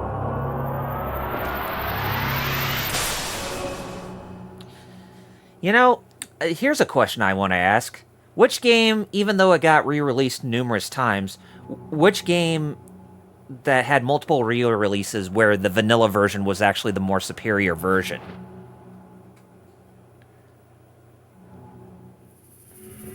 Because for me, one that I can think of is Ninja Gaiden on Xbox. Either that or Ninja Gaiden Black, one of the two. I mean, even though I do like Ninja Gaiden Sigma, I do feel that there are certain things about vanilla Ninja Gaiden or Ninja Gaiden Black that actually had an advantage over Ninja Gaiden Sigma, but that's just me.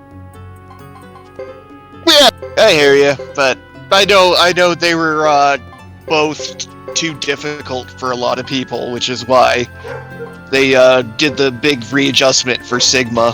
Mm-hmm. So wow, you saw Star Child, bro? That's interesting. He accidentally bought Lunar 2 twice. Dang! give the other copy to someone. Oh, well. Which one? The Sega CD or the PlayStation 1 remake? Wait, because that's a hard to find game to have two. Oh yeah. And then gave one. That's nice of you.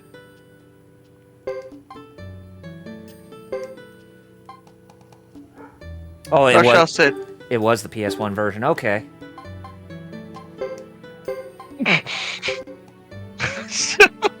I'm laughing because I saw something on Simpsons. Oh, okay. So I saw my Simpsons with Grandpa.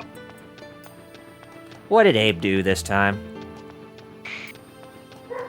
Something I want to say on Twitch. Oh, yeah. Probably better tell us after the stream is over.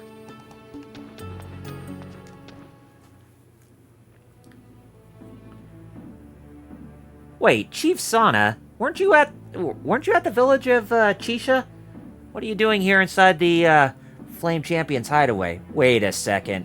Are you the Flame Champion's betrothed or wife? Are you the Flame Champion split into another body that assumed the other gender? Oh God.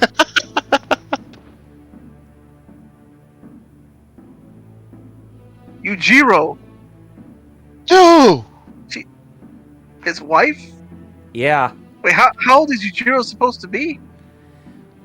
Well, if he was still alive, I mean, if he's around, he should be 50 years older than where he is, or than what he originally was back in the past. So he would have been like maybe around the same age as what Hugo is, or maybe a little bit older. But yeah, he would be like in his 70s or 80s at this point. Okay, that's why his wife's still. Yeah. Mm-hmm.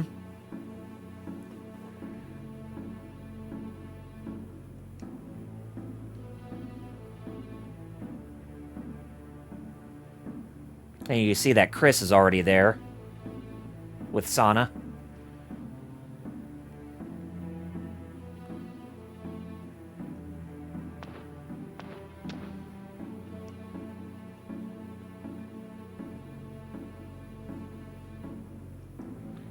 Another person shares your timing, huh? Well, who could that be? Well, we may never know at this point because guess what? We just finished up Hugo's third chapter. Oh, okay. Yeah, so that's the point where all three of the main character stories will converge, and then the rest of the story will just be a straight linear experience after that. Okay. Yeah.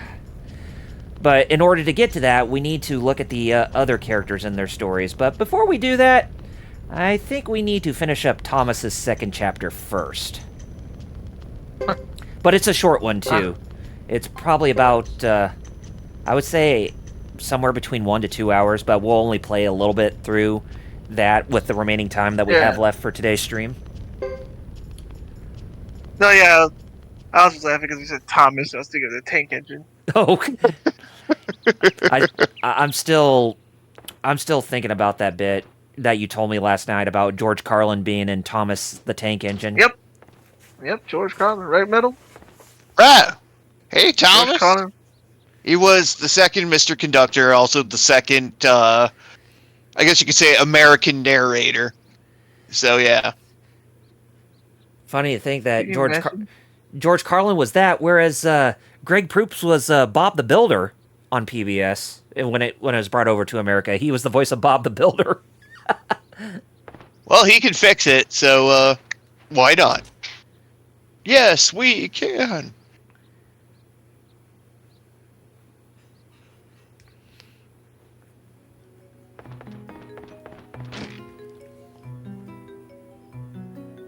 Still cold as ice. Yes, he is. And we won't be seeing Sergeant Joe for a little while.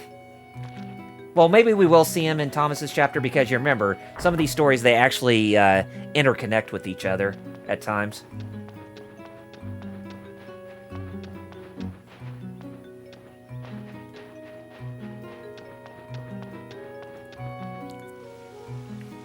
Now, like I said, when you're recruiting characters in this game during this portion, like in the first half of this game, some of the characters who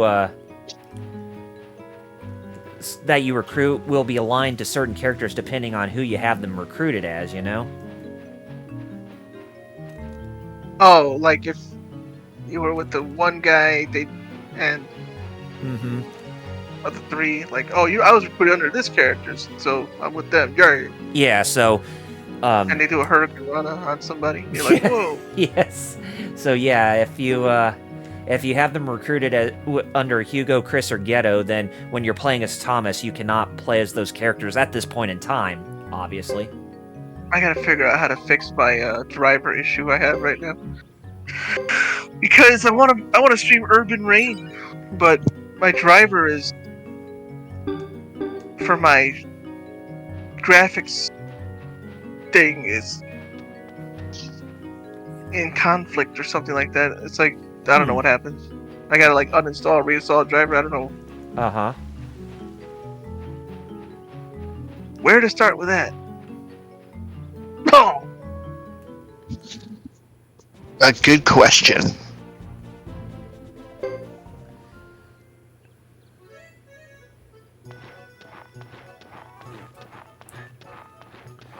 Anyway, we're making our trip here to Ixay Village to see some story take place for Thomas's second chapter. And I guess the Zexan Council are learning about Thomas's activities of running his own castle, which is, like I said, is the open trade area that's agreed between both Zexan and Grassland. So even a group like the Zexan Council have no jurisdiction over that territory. But apparently this guy believes that he does, of the Zexan Council. You are useless. Yeah, boy, ain't that true. wait. And yes, you can see he does look like he has a pedo stash on him. He does, sheesh. Very, very sus. Well, he looks French, so I mean, ah, Well, you know what? I'm I'll give you that much because this game, I mean, this world, there are some French overtones when it comes to some of the characters or some of the places. So I give you that much. French, German, Japanese. It's like everything's multicultural. That just sounds like sounds like me. Yeah, I wonder if there's any Puerto Ricans or any Puerto Rican overtones in any of the Suikoden games.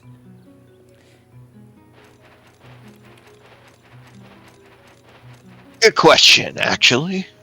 If there are, then probably be in Suikoden 4 because that takes place in the Island Nation Federation. So everything's more based around islands, around water. Water and water and water, water, water and water and water, water, water and Nothing water, but water, water. water and water and water, water, water and water. I was expecting it to get more intense, but you were. I was like, oh snap.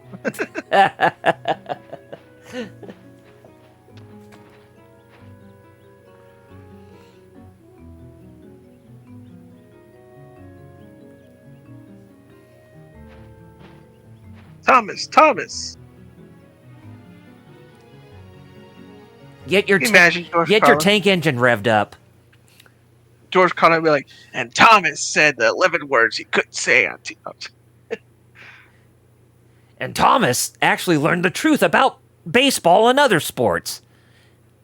In football, the main objective is to make it to the end of the enemy's home base, to actually take their territory. In baseball, the objective of the game is to make it home.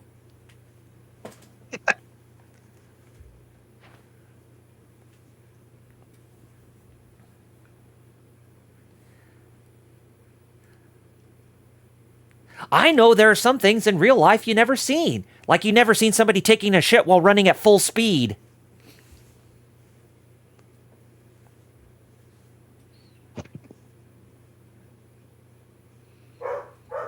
Part of me is like, I bet there's someone out there who has. I don't want to know. And honestly, you would be At the right. very least, it's never been documented. It's not to say it's never happened, it's just saying nobody's ever seen it happen. Yeah. Right.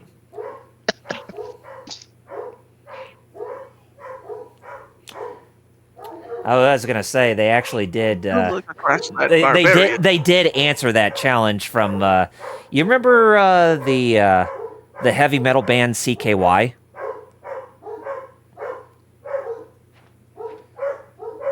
No, I don't. No. They're a heavy metal band that are mainly attributed to a couple people who used to be on Jackass back in the day. Oh, You remember professional skateboarder Bam Margera, right? Or former Oh, yeah. professional skate. yeah. I Yeah. remember Bam. Yep. Yeah, he was associated with CKY. Well, more along the lines of like the Antic material because his brother was actually in the band. And so he actually videotaped one of his friends actually running on the street while wearing a jock strap, and he was sprinting on the street, and he ended up taking a shit while sprinting. Huh. Yeah, it was in one of the CKY DVDs. But yeah, it's like, really? Somebody actually went as far as to answer that challenge? Somebody had to. I guess. No, they did. No, they didn't. They just wanted to.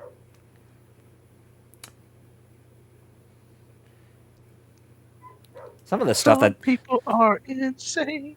insane, idiotic, but hey, it's always funny when it happens to somebody else, right? Yeah. I mean, seriously, some of those things that they did off Jackass back in the day were just mostly funny, but some parts that were considered extremely questionable at times, you know?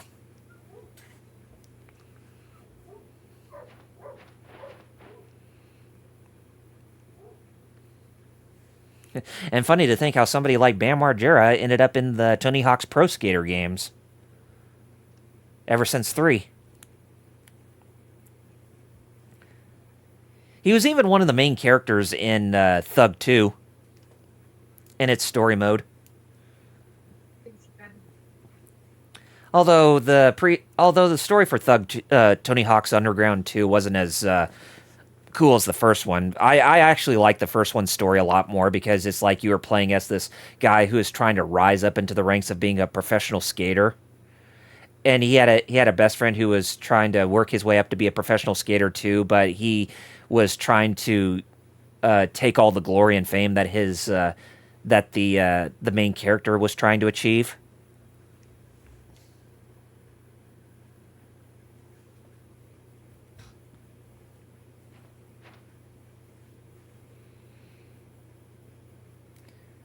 Not to mention, I even just recently I even tried Tony Hawk's Pro Skater 1 and 2 HD remaster, and boy, it's like saying hi to a good friend that you have missed, playing in far so long, because that gameplay in those games is like, oh yeah, this is really tickling my nostalgia bone on all strides. I get that. Sadly, it didn't do well enough for us to get a 3+4. So, yeah, thanks, Activision. Yeah.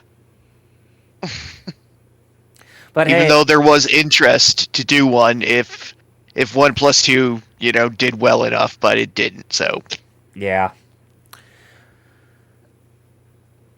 which sucks because 3 and 4 have some of the nicest levels, at least I think, anyway. But maybe I'm biased because I am.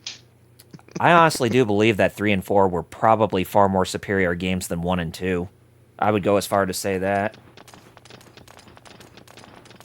I mean, don't get me wrong, 1 and 2 are great, but 3 and 4, it's like, not only did they boost up the graphics, but they also made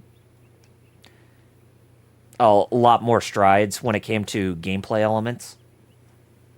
Yeah, I would say so, too. Mm-hmm. Remember that time when Activision used to be great in putting out so many different games?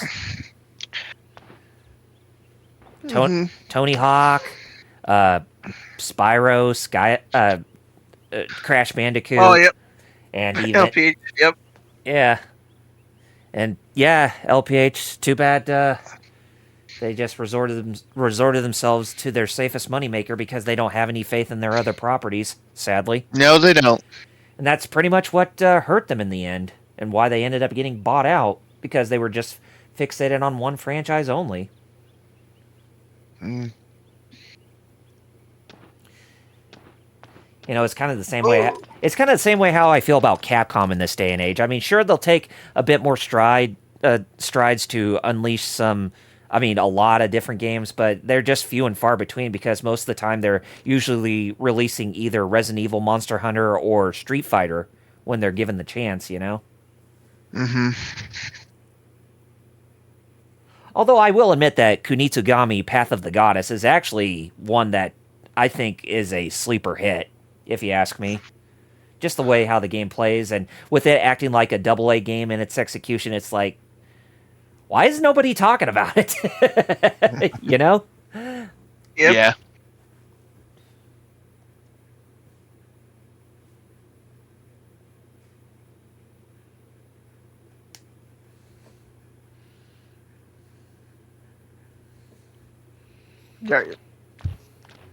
There's Thomas right there.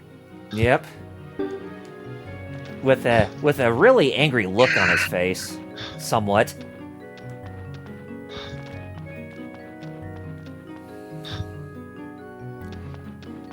You don't piss off a tank engine. And a good one. Yeah, a good one at that. No, because it'll crash your breakfast. And I don't mean with biscuits and scones. As in, he'll crash in through your living room like he did to the Fat Controller that one time. That's what happens. One thing I never understood is for people in the UK, and no offense to our good friend Dane since he's from the United Kingdom, but what's up with what's the deal with people in Britain calling crackers biscuits? I don't know why they call them French fries chips. Oh yeah, that is Why true. did they call chips crisps? So there you Yeah, go. the chips are. It's what's in a Well, name. It's woof, it gets worse and worse. Yeah. Jumpers, lorries. Yeah, you have a more direct. I'm pretty sure if Dane was in the chat, he would give us a more concise answer, but it's not. I feel it's like it's one of those things that we really shouldn't pry ourselves into. any Yeah, deeper. probably. Well, it's not going to be fixed in a day. I'll tell you that much. Yeah. Nope. Even if we wanted to. Don't forget, Jigglypuff is here too. Jigglypuff, Wigglytuff, Trigglypuff. Oh boy.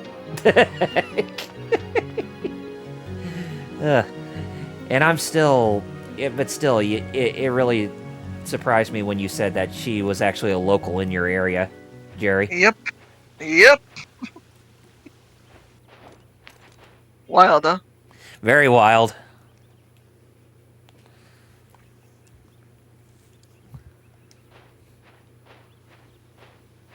But hey, you know what they say, the memes are better than the actual footage of what was shown, you know? Yep.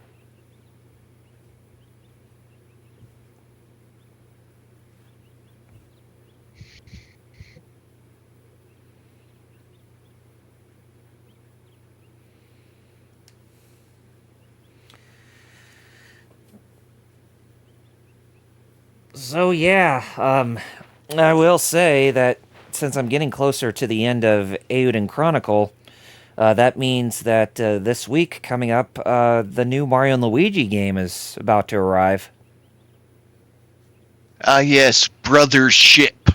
Yeah. I didn't think it was coming that soon. Every time Yeah, Alex was surprisingly, talking it about snuck it too, up. and I was like, "What do you mean?" Snuck up on us. Yeah, for real. I'm like, "What do you mean it's all coming?" Like that's not for a while. No, it's right now.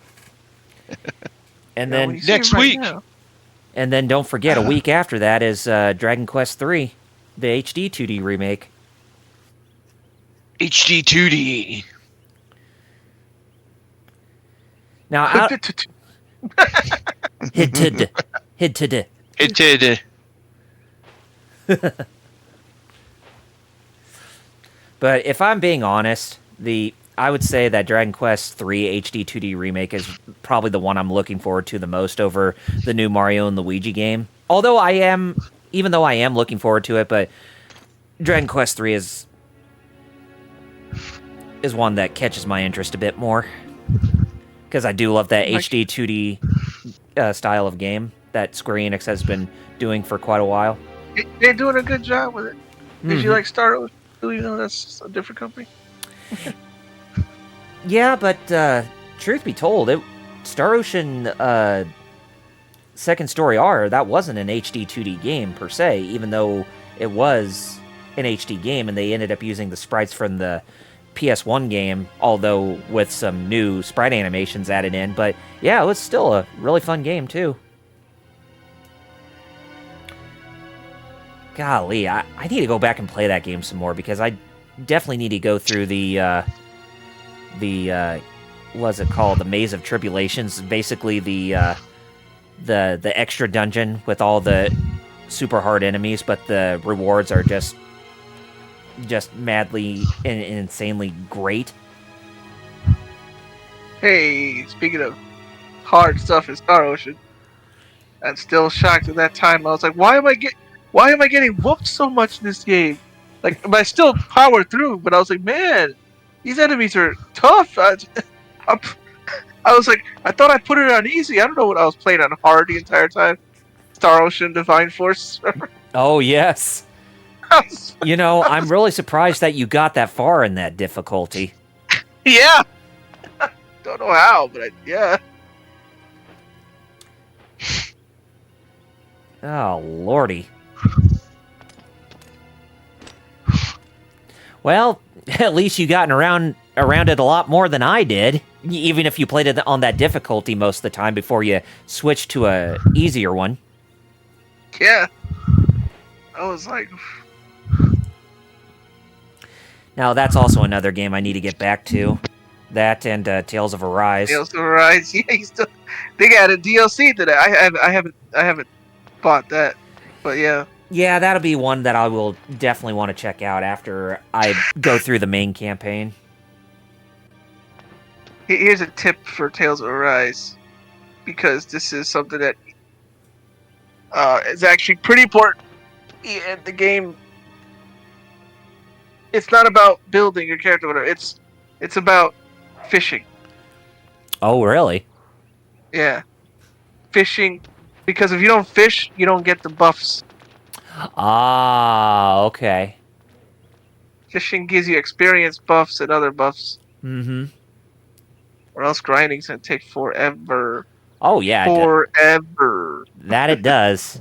And Oh my goodness. even I tried it a little bit, but still, that grinding in both those games takes quite a bit of time to go through. Goodness, legit. There was some times where I just was like, here's $5, just level me up.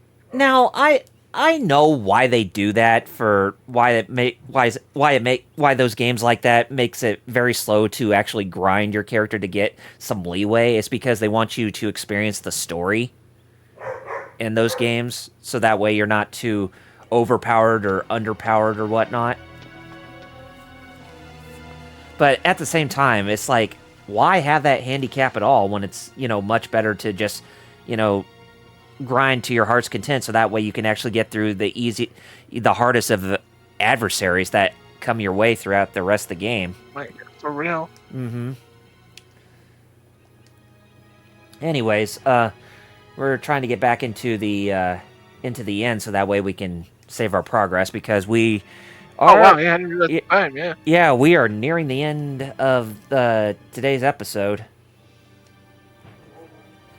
I gotta say, we definitely made a lot of progress, again, even though it is taking a bit longer than usual, but, well, I'd still say that we're doing pretty good on time. But then again, even we went through something as long, say, as like Judgment and Lost Judgment, which they took about maybe 19 or 20 episodes to finish.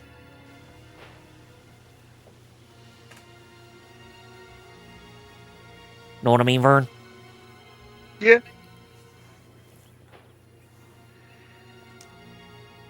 Oh, what's chat say? Oh, nothing. Okay. Yeah, still nothing new. But I will say, for the benefit of the doubt, I had fun with today's stream. Definitely a lot more fun than the last couple times. Yeah, even though I guess people are hungover from Halloween. Yeah, and I don't blame them. Ugh. And in between now and Thanksgiving, we'll definitely see some better improvement on the viewership. Yeah. I feel. Yeah, I think so. But if you ask me, I'm ready to eat some turkey again for Thanksgiving. Turkey. Turkey time. I'm okay with turkey. If it's done right, which my family tends to not do.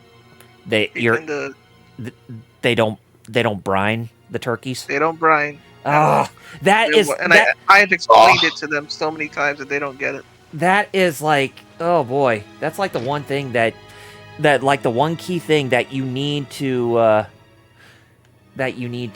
use in order to Yeah, or else it'll be dry. Yeah, exactly. You want your turkey to be moist.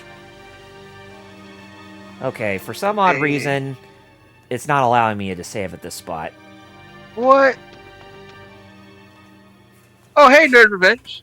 Hey, yeah, we just made it to Thomas's second chapter, but we're about to end off today's stream very shortly. Once as we get there's still some gameplay here while we, Yeah, so if you guys want to go ahead and start plugging, you can, and then I'll plug at the very end of the stream. Okay, so who goes first? On it, I mean, I would have gone first, but I think he went first anyways last time. Yeah. Yeah, I think it's me. So, all right. Well, it's easy. You can catch me on Twitter or X at VisibleNinja00 and just catch Hero Club for Life across social media to follow our updates and our streams and etc. So, but that's about it for me. Okay, and Fighter Cows? Me? I know you're the leader of the group, but Yeah. since I'm still trying to get to a safe yeah. spot, yeah. Okay, I got you. Well, yeah, you can follow me on Twitch, twitch.tv/fighterchaos, FIGHTERXAOS. That's how it's spelled. Follow me on social media with the same names. If you look for that name on Twitter/X, Facebook, Instagram, TikTok, Blue Sky, I'll be there. I do webcomics and art, although right now I can't because I'm waiting for my cable to come in. Although it should come in Monday, but you never know with these things. Oh, Sometimes yeah. deliveries get delayed. Oh, and on Twitch I stream Tuesdays and Fridays at 4 p.m. Eastern. Tuesdays is King of Fighters 15. Fridays is Fate Grand Order. Although this Friday coming, I think it'll be something else. I think it's time for one of my breaks. Yeah.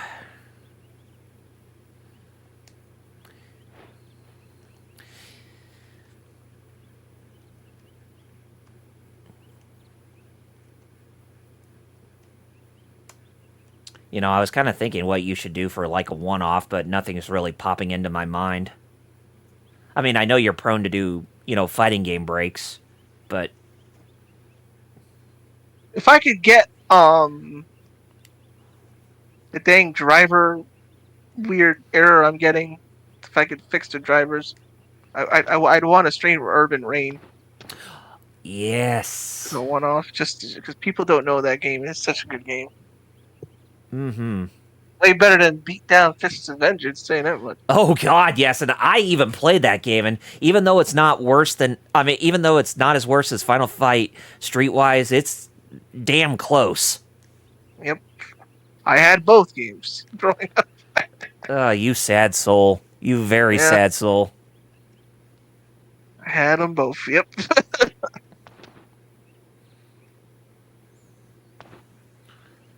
Back then, Capcom trying to be edgy.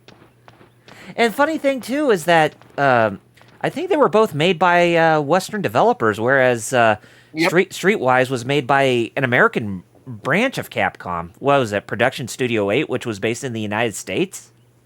Yep. Yeah, that's the irony. That was like their only project they worked on too.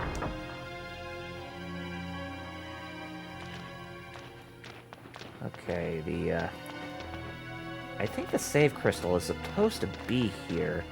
Is it here?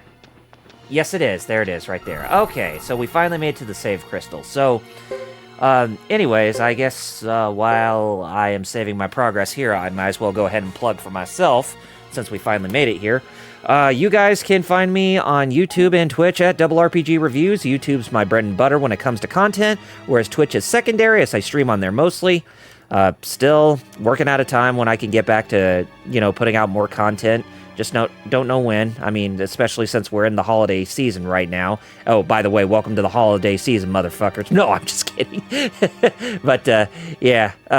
But once I get a time to where I actually can start streaming again or post new videos, then I will keep you updated on social media on that. Speaking of which, you can follow me on Facebook and Twitter at Double RPG Reviews for all your social media feeds, and you can also follow me on Blue Sky as well, and that's where I also post through social media. So definitely follow me there if you have not done so already, and I will put a link in the description for that, or in the chat for that, and then I will put the Geek Fighters link to their Discord, and then we'll be done with today's stream. Whoop. Hello? Yeah, don't worry. It's just somebody was talking to me in the background. Oh, okay. So, anyway, oh crap, I messed up the Facebook link on my end. Here, let me just repost the Facebook link, and There we go. And let me go ahead and put the link to the Geek Fighters Discord. So that way, if any of you have not joined us on our Discord yet, which really not, which I'm not sure why, then please do so, because we do interact with people every single day, whether it be memes and video game news and stuff within entertainment and that kind of stuff. But yeah, we do. The main thing is it's the best place to contact us or reach us, because social media, you never know what can happen on those sites, but Discord will be there. Exactly. All right. Well, this right now marks the end of episode 10 of Suikoden 3. So next time when we come back to Suikoden 3 next week, we will continue where we left off with Thomas's story of chapter 2, and we will finish it from there. And then after that, we will get started with the earliest portions of Ghetto's third chapter, and we'll see how far along we get from there. So, we all hope you enjoyed this episode, guys, and until next Saturday, I'm Double RPG. Visible Ninja. And I'm Fighter Cows. Fighter Cows, you know the drill. You got 2 great words that are left here to end off this stream, and they are... Nimyo. Kanyo. Peace out, everybody. We all hope you enjoy your extra hour of sleep tonight. So, take care, take it easy, and we'll see you next Saturday. Bye-bye.